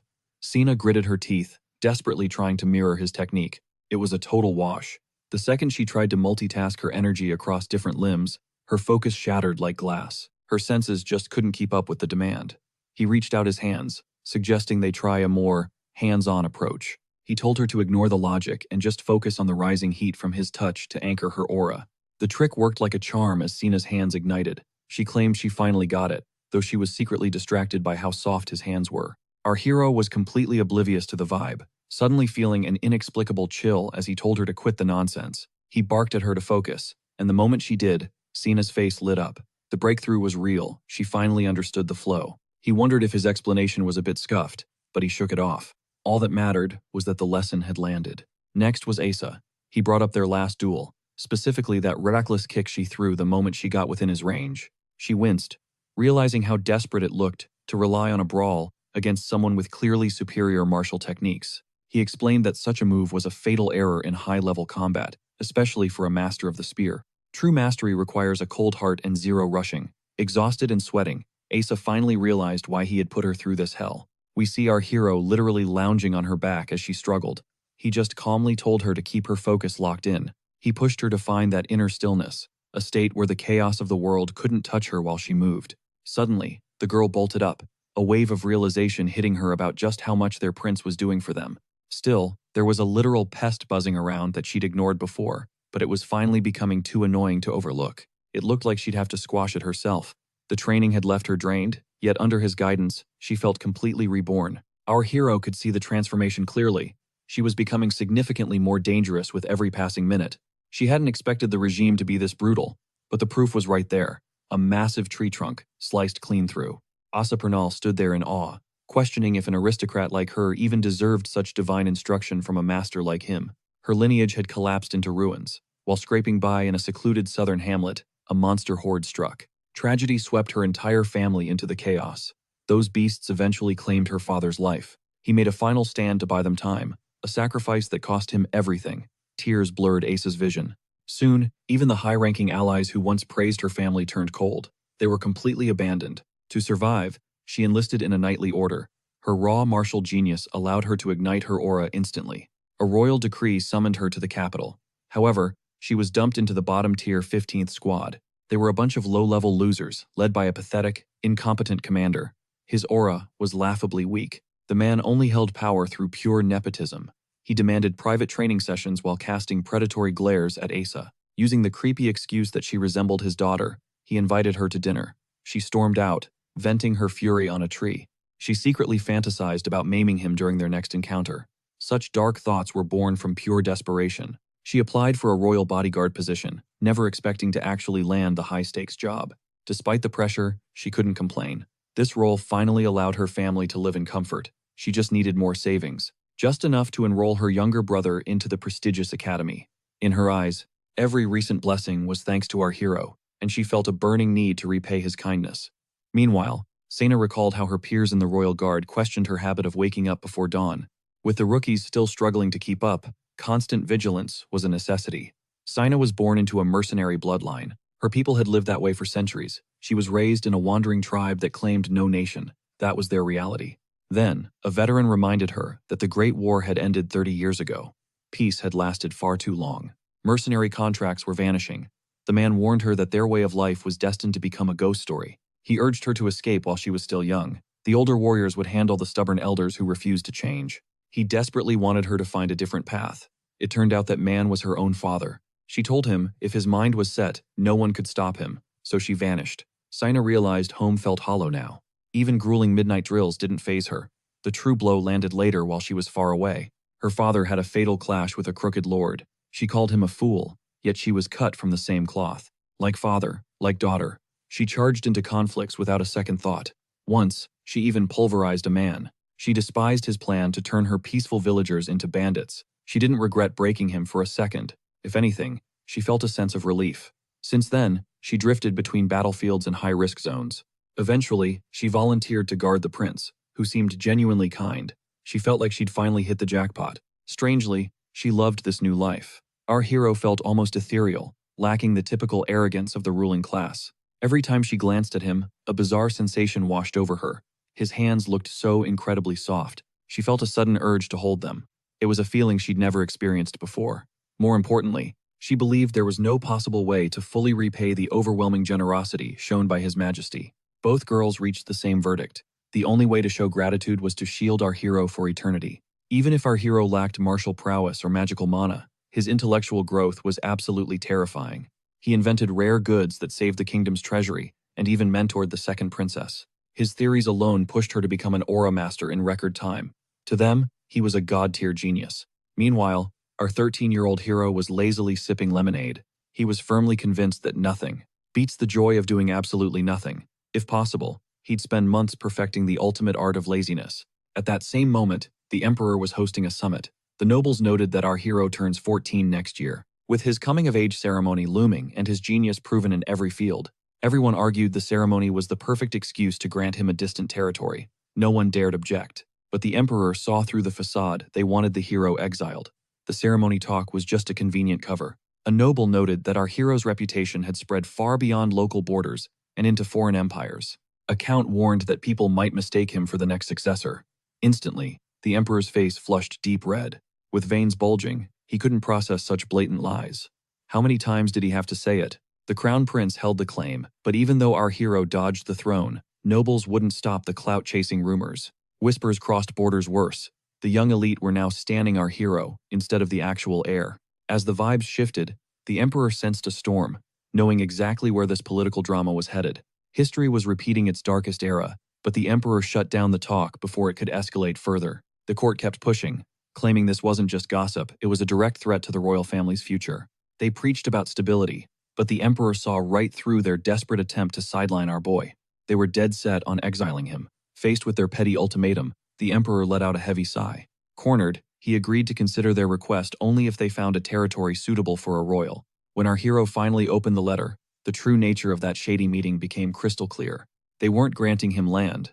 They were packaging his banishment as a reward to get him out of sight. He let out a dry laugh before admitting he was hyped finally, a place to call his own. This was the goal. Why stay in a palace filled with toxic nobles acting like straight-up terrorists? He was literally glowing, knowing his own land beat staying boxed in with his brothers any day. Freedom was finally his, until Northern Phalia appeared on the map. It's a frozen wasteland where winter never dies, and one slip-up means becoming a permanent popsicle. Our hero realized farming was a no-go in that hellscape, and it was clear the nobles had rigged the game. But he didn't flinch, deciding they'd roll out exactly 1 month after his ceremony. That gave them 13 months to prep for the frost, a narrow window to gear up for survival. He dropped the act and told everyone straight, building a kingdom isn't child's play. This journey was only for the ride or dies. Anyone scared could quit. The real ones stepped forward. Keeping his hype low-key, he was stoked that the alchemist and the core squad were staying loyal. But Sinam looked stressed. She'd survived a year there before, which caught our hero totally off guard. He expected horror stories, but Sinam claimed the land wasn't even that dangerous in the traditional sense. It was just lethally cold, with 0 monsters to hunt, a fact that almost sent him spiraling. There was 0 upside. Hearing Sinam call the cold insane made him realize how cursed this posting was. Leaning back, he shrugged it off, acting like this was actually better than his worst-case scenario. He'd assumed they'd drop him in a dragon's nest or a monster hive to be roasted alive. Compared to that, snow was light work. His knights literally started sobbing, swearing to protect him forever. They definitely misread his mood. Later at the gate, Asia demanded the real tea from Sinam.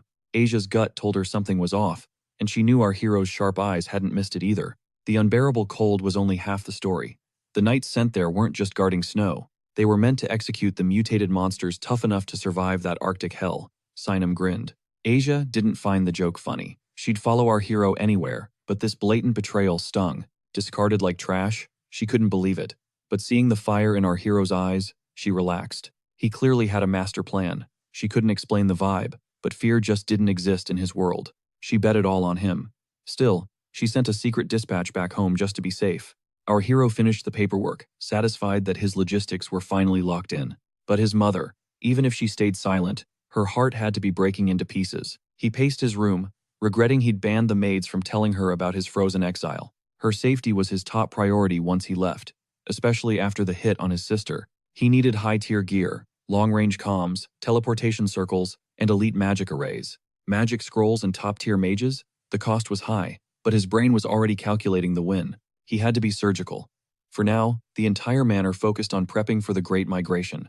After all, a brutal land was the perfect place for a professional to build an empire. Step 1. Build the magic foundation. He summoned Pian and his elite students to get to work. Unexpectedly, a familiar face stood there.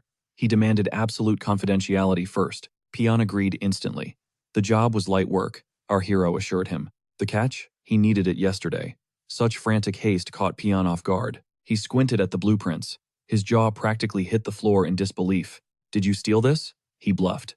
Our hero smirked, killing the doubt instantly. He'd personally redesigned a brain-boosting relic. It was a complete game-changer. He dubbed it an upgraded sage necklace, twice as potent as the original model. Production costs? Slashed by 90%. Pian couldn't fathom this prince's genius. Seeing Pian frozen, he issued a challenge. Could he build it or not? Pian stammered. With the right parts, anything is possible. He was still rattled. Flashing a calm grin, our hero slammed down a heavy sack of gold. This was hush money and material costs combined. A deal he couldn't refuse. Pian's glasses nearly shattered. Our hero casually requested some VIP perks later on. Every mage hit the floor, bowing low. Our hero thrived in the moment. Cash was the ultimate leash, making even the most stubborn knees bend instantly. He set a strict 30-day deadline.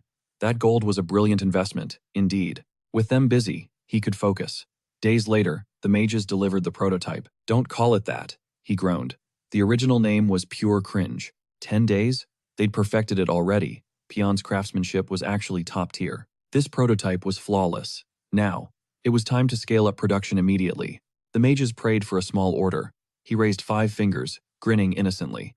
Make it 50, he chirped. The sleep-deprived mages felt their souls evaporate. Pian accepted the grind. With a radiant smile, our hero dismissed the mages.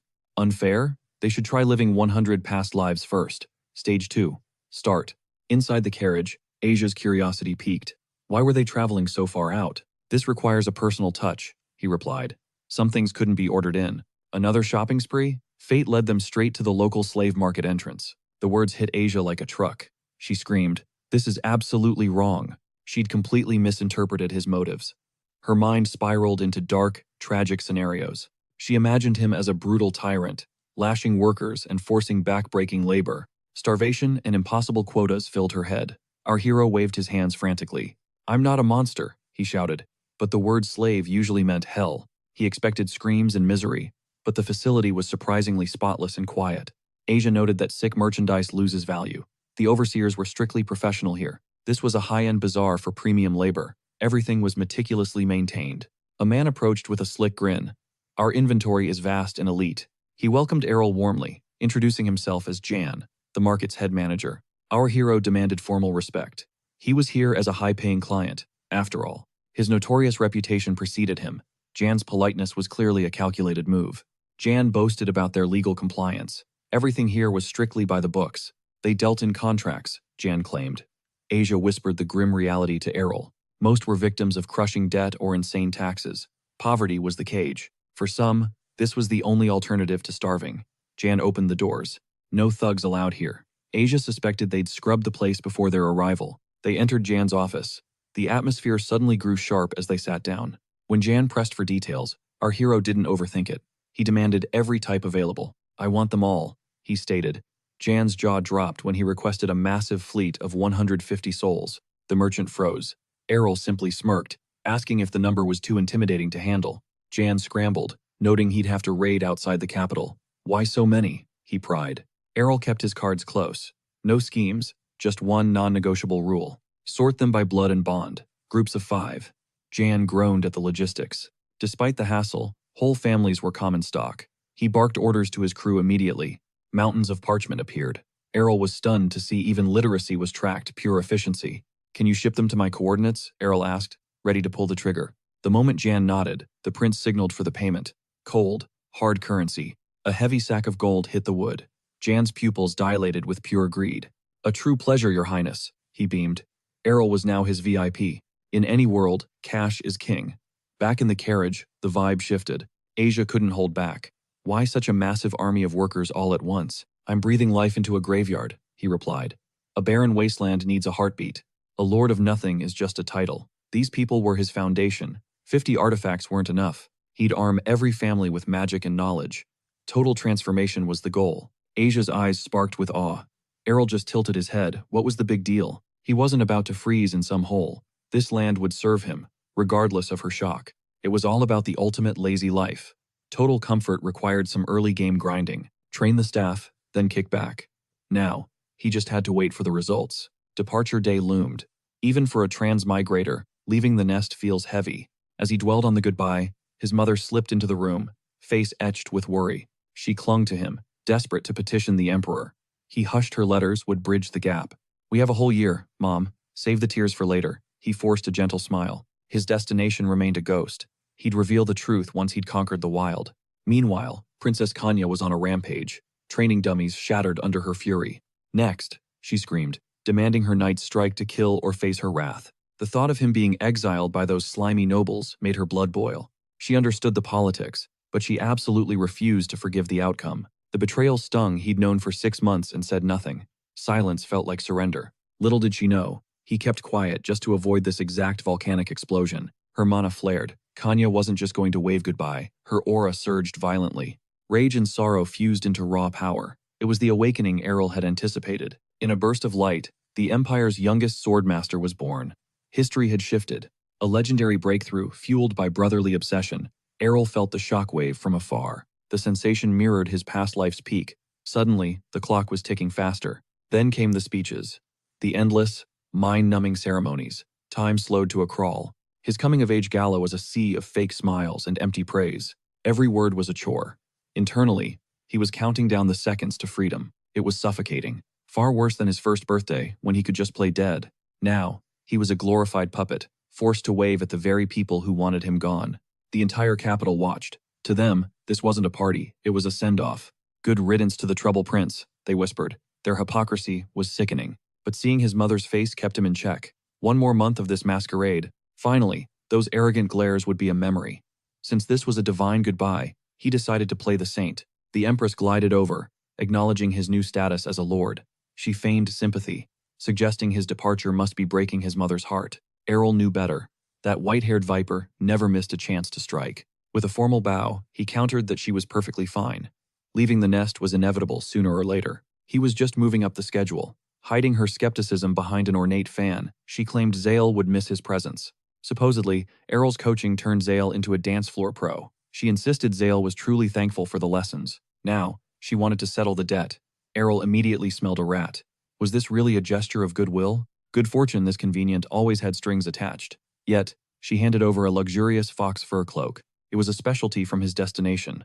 In that instant, Errol saw the truth. The Empress had orchestrated everything. He already suspected it. Zale was way too proud to take help, let alone offer a thank you. But with her pulling the strings, reality bent to her will. The hidden hand behind the curtain was finally exposed. This gift was a slap in the face. Still, losing his cool now would play right into her hands. Swallowing his rage, he plastered on a grateful smile once more.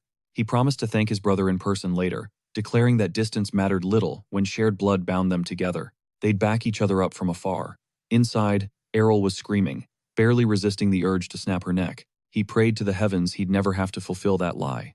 May that day never dawn upon this world. Leaning against the railing, he felt the nightmare ending. Yet, a nagging sensation whispered that he'd overlooked a crucial detail. He glanced back to find the princess uncharacteristically silent. Surely, she was just fuming over his sudden, secret exit strategy. He planned a quick apology, but her eyes were fixed with terrifying resolve. She stood up and marched directly toward him. Her next move was a mystery, but it screamed total chaos. A heavy, bizarre tension filled the air. He could feel it in his bones. She was about to drop a massive bombshell. The Emperor tried to intervene, dismissing the moment as inappropriate. Kanya didn't even blink, completely ignoring his command. Driven by conviction, she announced her plan to follow Errol. He was absolutely floored. This was beyond his wildest theories. He hoped her mother would step in, but the woman looked just as blindsided. The Emperor's face hardened. This was no prank. Her request was pure insanity. Veins popped on the ruler's forehead in sheer fury. Yet, Errol knew once Kanya started, there was no stopping her. Among the royal heirs, Kanya's stubbornness was legendary. Telling her no only fueled her fire. Still, why him? Why now? The explanation hit like a physical blow. Kanya proclaimed herself Errol's future protector. Her father snapped at her to stop, regardless of her talent with a blade. She silenced him instantly. Skill wasn't the point. She was on the verge of reaching master rank. Shockwaves rippled through the room. A master at 19? Even the emperor looked shaken. Only the late emperor had reached such heights so young. Kanya, however, didn't care for history lessons. Snatching a sword from a guard, she challenged their doubt. Pure mana began to swirl around her frame. She ordered everyone to clear out. With one swift arc, she cleaved a distant table in two. Errol stood frozen. The proof was undeniable. Kanya wasn't bluffing. She looked her father dead in the eye, confirming this wasn't a whim she'd chosen her path. Marriage to a stranger wasn't in her cards. She'd rather brave the frontier to shield Errol from his enemies. She embraced the life of a guardian as her ultimate destiny. Seeing her resolve, Errol felt a lump in his throat. If she kept going, his stoic facade was going to crumble right in front of the court. She was throwing away her crown. It sounded insane, but the fallout would be devastatingly real. Was she serious? Her radiant smile was all the confirmation he needed. There was no going back now. What drove her to such extremes? Then, the realization hit him like a freight train. It was because of him. He was the catalyst. He stepped forward to intervene. But Kanya was already committing to her ultimate vow. Approaching him, she sank to one knee, ready to bind her fate to his. She pledged her life to his service, vowing to be his shield until her very last breath. Our MC recognized the weight instantly, a sacred knight's vow. Despite lacking official sanction, the air grew heavy with its significance. Her sister hadn't even earned her spurs yet. This entire stunt was completely unauthorized and incredibly dangerous. But with hundreds of eyes watching, a swordmaster's word becomes law. You don't just ignore a pledge like that. The entire hall stood paralyzed, sensing the binding magic. Was this her endgame all along? Behind the mask of a protective sister lay a cold, calculating ambition. She was carving her own path to power. Faces of pure shock haunted our hero. Some guests looked like they'd seen a ghost, others simply collapsed. One fire was out, but a greater blaze was rising. To his surprise, hot tears began blurring his vision. A dark realization hit him. His birthday was a magnet for tragedy, a day he never wanted to see again. Time marched on relentlessly. The air hummed with the sound of packing as families prepared for a final goodbye. His mother stood like a statue of calm. She had already steeled her heart for this inevitable moment. He tried to offer comfort, promising a swift return, but her eyes spoke of a deep, maternal agony. She teased him about his childhood tears, making him wonder if he really was that much of a softie. But there was no room for nostalgia. She practically shoved him toward his journey, desperate for him to find a cure. Seeing his fragile state, he attempted to soothe her fears. He started to explain his mysterious destination, but she stopped him with a gentle smile. The secret he'd guarded so carefully was already hers. A mother's intuition is a terrifying thing. Ignoring the danger, she only whispered a plea for his survival. That nearly broke him. Parting is a bitter pill, even when the hope of homecoming still flickers. The iron-rimmed wheels began to turn, carving a path toward the Empire's desolate, frozen northern frontier. He was sent to conquer a wasteland, where the earth shatters steel. Staring out, he felt the chill of betrayal. Was this a death sentence? Fine. Even if they dropped him in hell, he'd find a way to freeze it over. He checked his warming artifacts, drawing a curious look from his sister. She couldn't fathom the expensive mana drain. Inside the cozy carriage, she sat comfortably in a light dress. Upon closer inspection, he noticed something incredible. She was radiating mana like a natural furnace, a technique he had never even mentioned to her. It was pure, raw instinct. Her latent genius was honestly starting to terrify him. She acted as if it were normal. He warned her immediately to keep that terrifying talent under wraps. Jealousy in this world can be lethal. He then asked if she regretted leaving her life behind for him. Her temper flared instantly. She pinched his cheeks, demanding to know if he was already bored of her company. He meant her status. The princess had abandoned her royal life just to serve as his personal guardian in the north. It took a full day of desperate pleading with the emperor, yet she still refused to let him go alone. While twisting his face, she insisted this was her golden ticket. He had no clue what she was planning. Then it dawned on her he was totally out of the loop. If she had stayed at the capital, she would have been auctioned off in a political marriage this year. At 19, her time had run out. He realized why she was so desperate to flee. Like a caged bird, she craved the wild, open sky. He could relate to that thirst for autonomy. For the princess, this journey was her first breath of true air. He wondered who the unlucky suitor was. She scoffed, vowing to reject the man before even glancing at his portrait. That poor guy probably dodged a literal bullet. A marriage with her would have been a beautiful nightmare. She joked that living with her would have driven any man to beg for the sweet release of death. He didn't know whether to pity the groom or thank him. Finally, the carriage halted at his new domain. A legion of soldiers, hundreds of workers, and his personal circle of alchemists were ready to begin. This frozen rock would become his paradise. His first move? Fortifying the borders against the unknown. He assigned the defense to Aisia and Sina. As for the princess, He had other plans for her chaos. Giving her command was too risky. One bad mood, and she'd level the entire training grounds for fun. She wasn't built for paperwork anyway, preferring to lounge in the snow. It was time to meet the locals. His new subjects were 10,000 hardy souls scattered across 12.5 desolate, windswept villages. Step 1. Winning over the hunters and gatherers who had survived these brutal lands for generations. A century of isolation had bled this land dry. The population was cratering, and poverty was just the beginning. It was a ghost province, forgotten by time. Even the imperial palace had stopped collecting taxes, abandoning it as a lost cause. Doubting the previous lord ever drew breath here, our protagonist cracked open the dusty ledgers to find the truth. The records were a nightmare of corruption. That man hadn't just failed, he'd drowned the territory in mountains of unpayable debt. He thought he'd seen rock bottom, but his predecessor was a masterclass in how to absolutely ruin a kingdom. Spreading the map wide, the weight of leadership settled in. He'd have to carry this entire region on his back. The people were few, but the timber was endless. Perhaps lumber, or better yet, paper was the key to their salvation. Paper was pure gold in this world. With his other ventures already pulling in steady profit, this was a calculated gamble. It was time for some boots-on-the-ground recon. If the previous lord was a complete clown, someone else was holding things together. He needed to find the territory's secret backbone. Immediately, he summoned every single village elder for a mandatory face-to-face meeting. No excuses, no exceptions. Just as he sat back, the massive doors suddenly slammed open. In walked the giants of Ice Valley behemoths, capable of tearing a wolf limb from limb with their bare hands. After the formalities, our hero laid out his vision. He wasn't just another noble. He was here to truly rule. He wanted their trust, but he saw the skepticism in their eyes.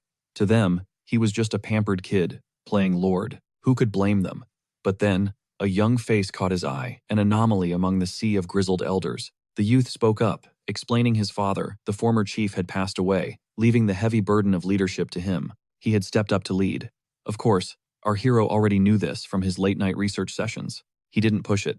His only goal was making sure they knew exactly who was calling the shots now. "We have business to settle," he announced. "But first, let's talk strategy over a hot meal. You look exhausted." He knew the vibe. To these commoners, eating with a noble was basically a death sentence for their appetite. Watching them squirm was low-key entertaining. He wasn't hungry either, but seeing their terrified expressions was worth the awkward dinner. "Why the long faces?" he teased.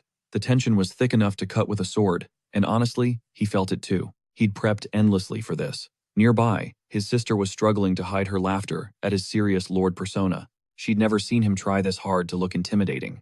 Suddenly, one elder lifted a tray and froze in pure shock. "Sorry, it's not a feast," he remarked casually. "It's humble, but it's the best I can offer you right now." They bowed in frantic gratitude, but he knew they were just terrified enough to agree with whatever he said. It wasn't fancy, the treasury was still bone dry, but the moment one man bit into the meat, his eyes widened. It was salted. In this desolate land, salt was more precious than gold, a true luxury for the common folk.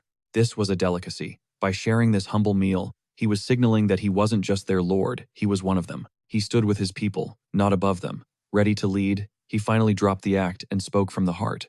"The previous lord was a disaster for you," he stated firmly. "When a leader checks out, the people always pay the price." Life had been a brutal struggle, but he made one thing clear. The era of neglect was officially over today. The decade of forced labor they'd endured? Illegal. He was tearing up the old, oppressive rules right then and there. Hunting barely kept them alive. His new directives might sound insane at first, but they were the only way to survive. "Trust me," he asked simply, "even if I haven't earned it yet." As he stood, the room fell into a heavy silence. His speech was electric. The elders looked at him as if a literal savior had descended from the heavens to help. "Chill with the hero worship," he muttered, uncomfortable. He didn't want to be a god. He just needed them to follow his lead. Total cooperation was the goal.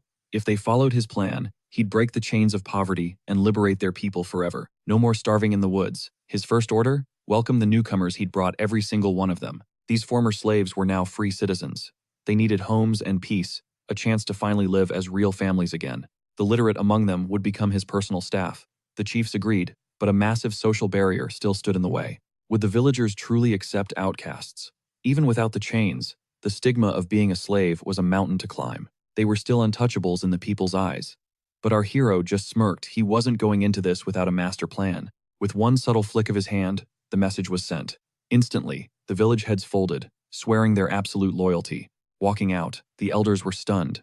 Was this what a real lord looked like? They had never seen anything like him. The village elder noted our protagonist was a complete outlier. Previous lords treated this land with total indifference. To the nobility, this place was a dumping ground. The predecessor attempted reforms, but his stupidity caused a total disaster. The locals paid the price in blood. Now, a fresh face had arrived, a boy barely hitting adulthood. The elder feared the worst. What was this kid's endgame? He prayed this wouldn't be another clown show, just like the last failure. But gazing into the hero's eyes, he sensed a terrifying, sharp intelligence. Hope was still a luxury. For now, the villagers could only observe and place their bets on him. Our hero analyzed the documents while resting his head on Sina's lap. Pure relaxation, masking a calculating mind. He played the spoiled brat for a second, but the data was grim. The original census was 10,000. Reality check. Only 9,600 remained. Even counting the outskirts, they barely hit 9,800. Sina explained that a mass exodus is standard during a messy transition of power. People flee. But where did they vanish? Birth rates were plummeting, and the suffocating poverty was the obvious culprit. He had 450,000 gold plus startup funds. That war chest could theoretically last 50 years. Yet, those noble snakes sent him here to drown. They wanted him swallowed by this backwater swamp. A target was on his back. If the crops failed, he was toast. Sina noted the last lord went broke. Trying to force farming was a death sentence. The previous ruler was a moron. Survival meant hunting. That was their only lifeline. But was that it? No. It was time to pull out the secret weapon. The first major play for this dying hellhole? Infrastructure.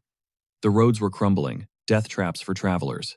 Maintenance was non-existent, total chaos. So, our hero finally pulled the trigger on his grand engineering project. The proposal dropped like a bombshell. The new lord was actually hiring locals and paying real wages. He promised top-tier pay. If the lord was footing the entire bill, why wouldn't they jump at the chance? Construction kicked off instantly. Looking at the blueprints, the scale of the ambition was staggering. But our hero didn't blink. Even if the timeline stretched, every single worker would receive their fair share. The crowd erupted in joy. Gratitude flooded the streets. Money was the ultimate leverage, and he loved seeing progress. That was the law of the world. Work for your rewards. Once the pathways were paved, smooth. Travel became a breeze. This paved the way for Phase 2, the second massive regional overhaul. Establishing a powerhouse trading firm. A skeptic argued this land wasn't built for commerce. Big mistake. Our hero silenced him with a cold stare and a mountain of cash. Action over talk, always. Step 1. Dominate the trade of daily essentials. By controlling the supply chain, he would drag this territory forward. Trade was just the beginning. Now, he turned his sights to his boldest reform yet. He questioned Damon. Was his vision even possible? Damon scanned the blueprints and realized the hero wanted to manufacture paper. Paper existed, but it was garbage. Rough, low-grade sheets made from primitive fiber pressing techniques. Even that subpar tech was imported. In the Empire, it was an overpriced mystery no one could solve. It was a luxury for the 1%. Only the elite and the Imperial Library used it. Commoners used parchment. Parchment was the only option. Damon knew mass-producing paper would be an absolute goldmine. The catch? The secret technique was lost. Did our hero actually possess a revolutionary new method? The protagonist scoffed. Did Damon really think he'd show up empty-handed? When the topic of rivals came up, he dismissed them instantly. They weren't just making paper, they were disrupting the entire industry. Any objections? Damon examined the complex machinery specs. The design was flawless, bordering on genius. But there was a snag. Manufacturing was the hurdle. They were alchemists, experts in potions, not mechanical engineering or heavy metal work. Local blacksmiths were amateurs compared to this. They couldn't forge precision parts like these. But if they could recruit dwarves from the capital, the impossible might become a reality. The hero's interest was piqued. Dwarven craftsmen were scattered throughout the empire, taking elite contracts. Their reputation was legendary. They could forge the impossible. He made his move immediately. This was exactly why he hoarded his wealth. But dealing with dwarves wasn't just about gold. You couldn't just buy them off. While they loved riches, their ironclad pride was the real obstacle. These craftsmen only take jobs that flex their mastery, so our protagonist had to tuck his gold away for now. The warning was clear. If they vibe check a request and hate it, they will hard pass regardless of the bag or status. Our hero couldn't wrap his head around it. Was their artisan pride really that massive? Did no one value the grind and knowledge from a legendary commission over a quick paycheck? He figured they would regret it once the work dried up. Damon offered to pitch the blueprints to some dwarf contacts, and our hero's eyes lit up.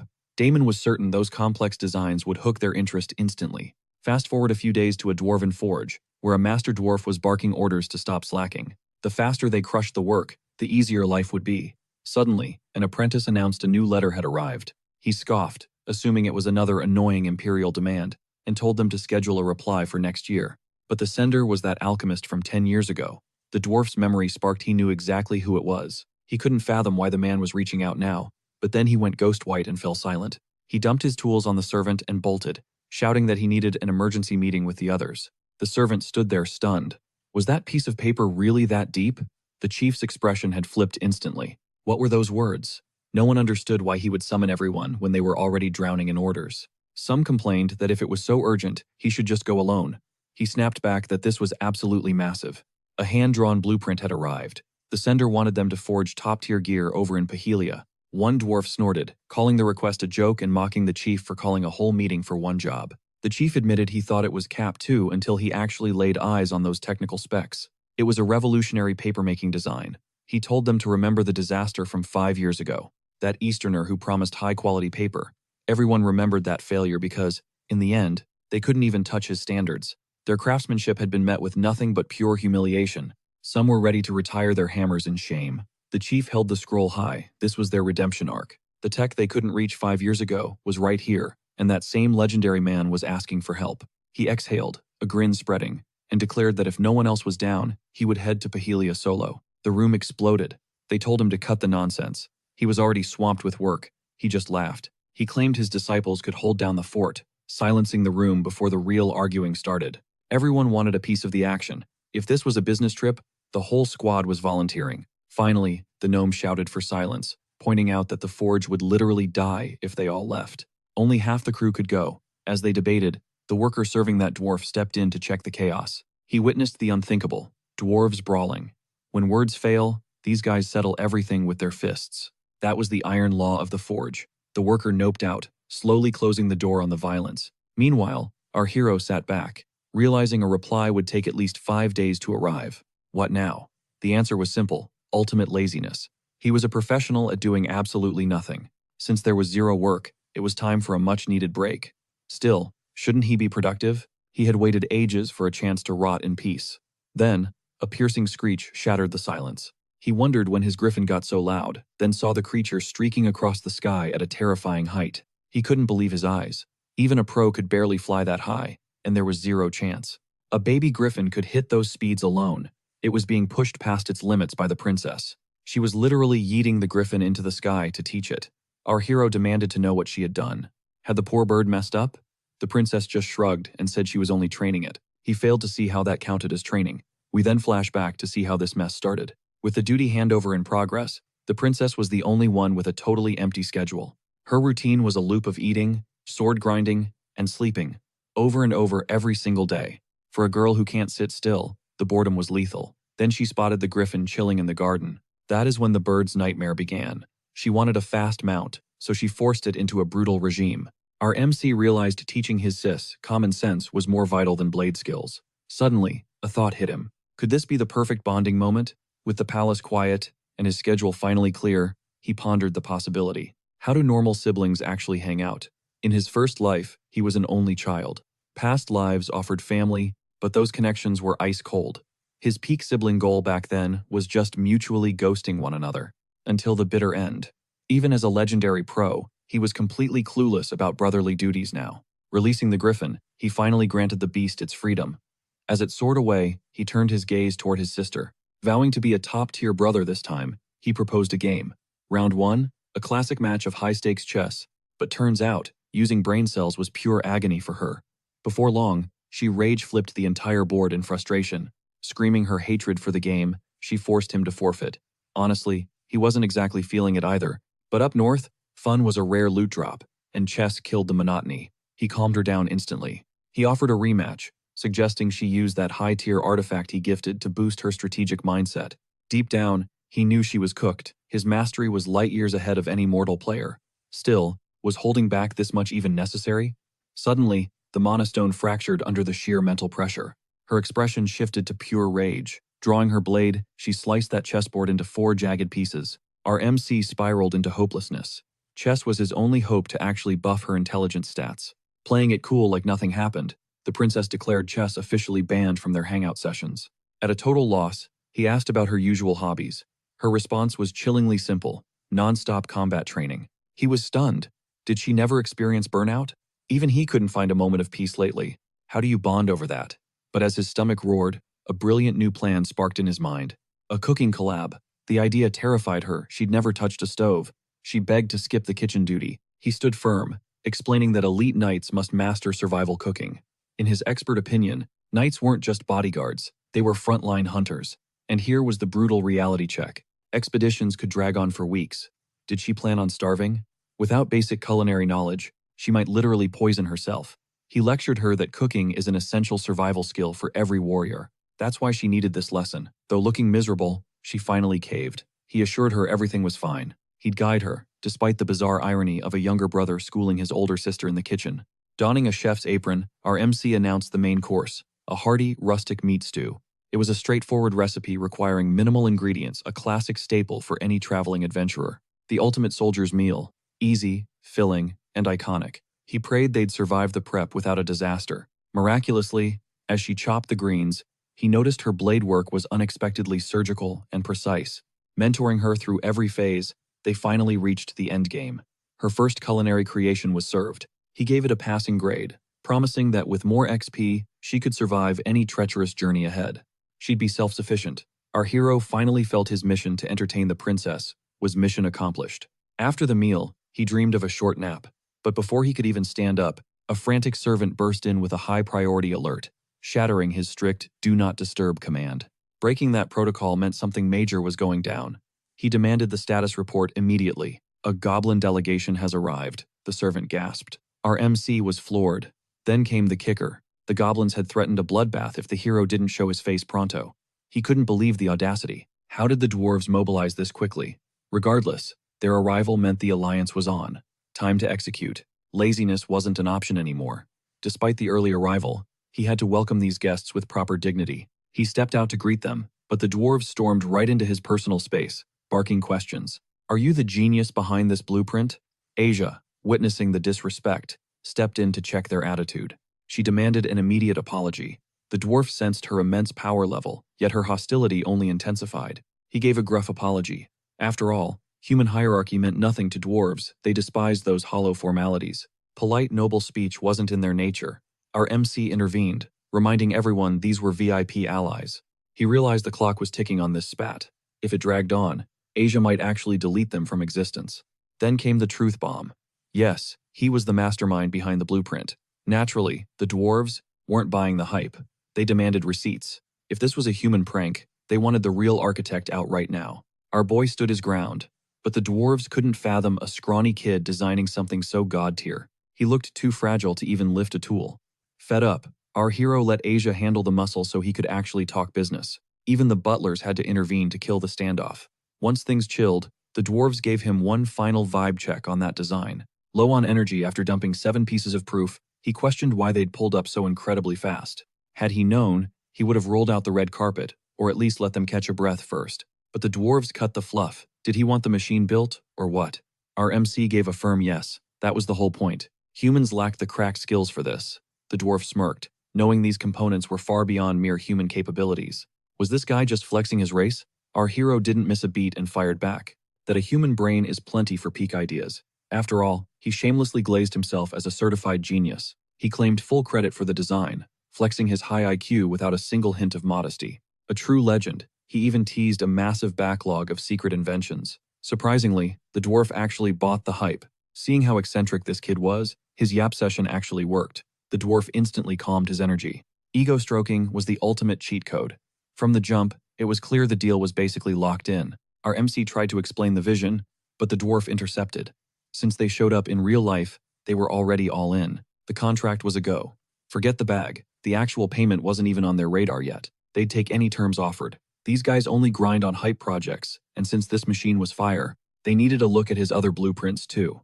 Keeping the momentum, our hero teased his secret stash of designs. He had a whole portfolio waiting. The dwarves went silent, finally admitting they were desperate for a peek right now. Seeing that pure hype in their eyes, he immediately whipped out another legendary drawing. They lunged for the goods, but our hero snatched it back with a cold, "not so fast." The dwarf was itching to grab that scroll, but our MC put him on pause. Step 1. Build the current design. Finish the first one. Then and only then would he unlock the rest of the secret collection. The dwarf slammed the table in frustration. Our hero just smirked, playing it cool as he dropped the facts. reminding him that a genius's trust is earned, not given. The dwarf barked back, promising a speedrun build. Their eyes were literally blazing with passion. Our MC was vibing. The blueprint had worked its magic perfectly. He almost leaked the whole plan, but pivoted. Now, those drawings were the ultimate bait to keep them grinding. Knowing this would double their work speed, he low-key praised his own deviousness.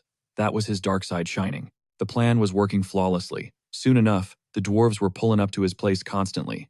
Their sleep-deprived faces said it all. Every time they cleared a quest, our MC handed them a new project. He wondered if they even knew what sleep was, since they kept crashing his room at all hours, ignoring boundaries, hygiene, and logic. Even with the build done, their weird, hyper-fixated energy was off the charts. In under 10 days, the first papermaking beast was born. Finally, he held the fruits of their labor. He felt like a legend holding that crisp, clean paper. The MC was definitely feeling himself for this invention, not to mention the dwarves' insane conveyor work.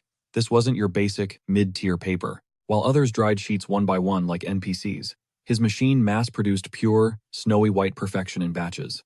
Pure luck that their territory was stacked with the perfect timber to launch a full-scale paper empire. They asked for his review, but our MC hit them with the "I need a few more machines." That really triggered the dwarf, but the clock was ticking. This paper was about to dominate every shelf. Once the trade routes were locked, the cash would start flowing. Naturally, everyone wanted a piece of the pie. Seeking a sales pro, his uncle was the first to pull up. Dispatched by his mom, this was family business. The uncle asked what the product was, and our hero revealed something that absolutely broke his brain. This was about to break the economy. High-tier quality at low-tier prices. The competition was going to be livid. Market hunger for paper was exploding, driving prices sky-high due to the grueling manual production process. Supplies evaporated as costs spiked, reaching a point where even his uncle couldn't secure a single sheet. Now a luxury for the elite, he warned that any dip in quality would ignite a massive scandal. But our protagonist wasn't sweating it. This revolutionary product would leave customers with absolutely zero room for complaints. In a league of its own, his uncle realized that providing premium quality without the insane markup was a total power move. It crushed the competition. His uncle's eyes gleamed as he immediately began cooking up a master sales strategy. With such an affordable price tag, they could finally reach territories where paper was once just a distant dream. Recognizing a natural-born hustler he could trust, Errol knew it was finally time to rake in the gold. Meanwhile, our hero saw his vision taking shape as the dwarves finished crafting his custom-designed machinery. But barely a day after completion, the dwarves were already returning? It felt way too soon. Didn't they want to feast or celebrate their success? The dwarves' response was blunt and professional. They had a mountain of work waiting. Though apprentices were managing, the masters needed to return to their forge. However, they made one thing clear. If another exciting project popped up, they'd be back in a heartbeat. They vanished instantly, leaving our hero blinking in confusion, as he'd expected at least a small victory celebration. Their craftsmanship was essential, but now it was time for the main event, launching the paper. The second it hit city shelves, people were absolutely stunned, as the ink stayed crisp without a single smudge. The durability was insane, and the quality was top tier, quickly catching the attention of every princess and queen. Rumors swirled about the young lord of Fahelia's miracle paper and the massive roadworks he was spearheading. Seeing a young prodigy transform a wasteland was shocking, and naturally, the king's curiosity was finally piqued. Noticing the sudden upgrade in royal documents, the king questioned his butler about this mysterious new parchment. The butler didn't hesitate, confirming that this revolutionary paper was both more affordable and vastly superior. It outclassed every rival, and when the king demanded the source, the butler revealed the truth immediately. This was the Lord of Fahelia's work, and the king beamed with pride, realizing his son was the mastermind. To top it off, Fahelia was finally ready to pay taxes, leaving the king absolutely ecstatic. He struggled to believe Fahelia had evolved so quickly, but while the king celebrated, tensions were rising elsewhere. Back at his estate, our protagonist lay in bed, sensing that his name was on everyone's lips. Honestly, he didn't care about the fame, he was just hyped that he could finally afford unlimited honey. Meanwhile, the queen and her son were sipping the very tea Errol had gifted, with the prince certain Fahelia was doomed. That comment caught the queen off guard, but she masked her shock as her mind spiraled into dark territory. She was plotting to erase Errol and his mother permanently, emitting a cold aura before she excused herself. She reminded him that, as the future emperor, he needed a legendary blade that matched his royal status. He had to embody imperial power, but the moment he left, the queen's composure shattered, and she swept the table clean. She was consumed by thoughts of that cursed paper, while Errol's name rang in her ears like a constant threat. Boiling with pure hatred, She snatched her teacup and hurled it violently against the floor. We soon learn her true identity, Alia Pratt, whose family held an absolute monopoly over the entire paper industry. They only faced two international rivals, starting with the Eastern Maritime Empire, until the war crushed that competition. Their imports were banned, and the second rival was easily bought off, leaving Alia livid over their wasted investments. They'd built an elite monopoly, and now this brat was disrupting everything. How dare Errol challenge her authority? Realizing she couldn't afford to wait, the queen grabbed her quill and began drafting a lethal response. Errol wasn't wasting a second, returning to the slave market exactly 6 months after his massive investment there. Now a high-ranking VIP, the merchants treated him with total respect as he arrived to secure more manpower. When asked for his requirements, our hero requested elite warriors who could survive the most brutal, freezing climates. That was his specific target, leaving the merchant completely baffled by the unusual request. He couldn't guess Errol's endgame, but our hero simply stated they were needed for heavy-duty protection. With massive roadworks and paper production exploding, his current forces were simply spread way too thin. These outcasts were now Phalia's new shield.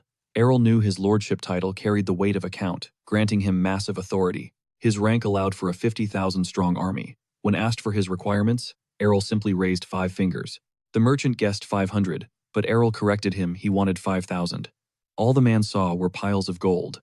Meanwhile, our protagonist just stood there, grinning while shaking off the shock. The merchant agreed to the massive order, proving once more that money is the ultimate cheat code in this world.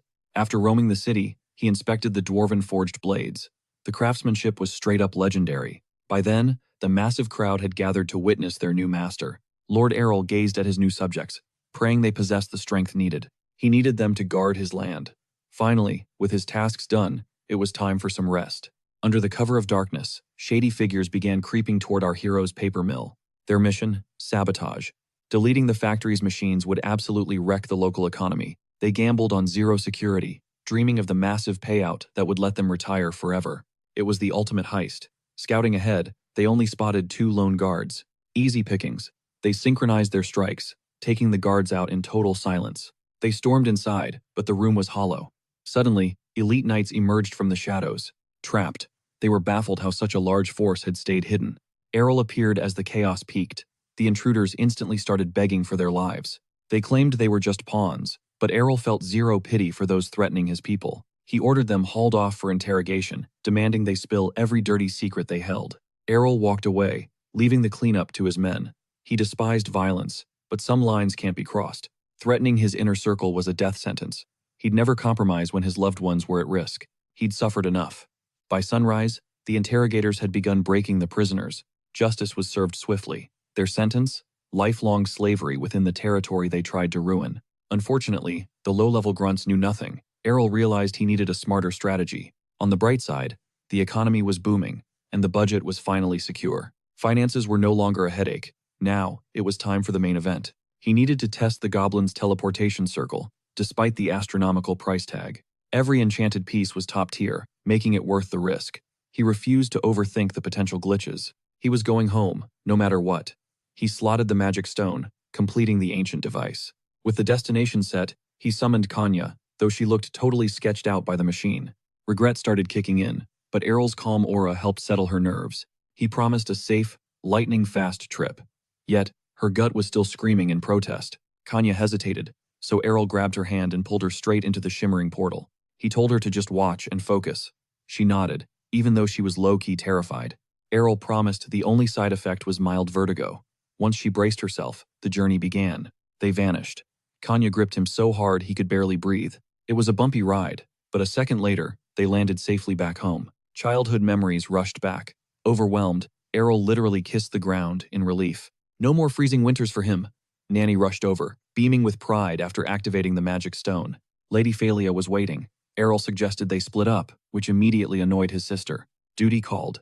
He was laser-focused on his mother, wondering if she'd been okay. He burst through the doors and embraced his mother, who was visibly shook to see him back. She was already updated. Her uncle had sent letters detailing every major event in the duchy. Errol was stunned his uncle found time to write, considering how swamped the man was. The man was likely starving himself from overwork. Still, Errol wanted to share his own version. His mother agreed, and they strolled outside. Errol began describing the infinite snow and those mysterious white rabbits. He shared plenty, but strategically left out one terrifying detail: Those bunnies were massive 3-meter-tall titans. He briefed her on Philia's beasts and tribes, carefully picking the stories that would make her heart happy. Then, footsteps echoed. It was the one person he truly dreaded seeing the queen. She played off his return as a total surprise, but Errol knew better. What kind of scheme was she plotting? Intercepting his mother, he quickly asked about his majesty, adding that he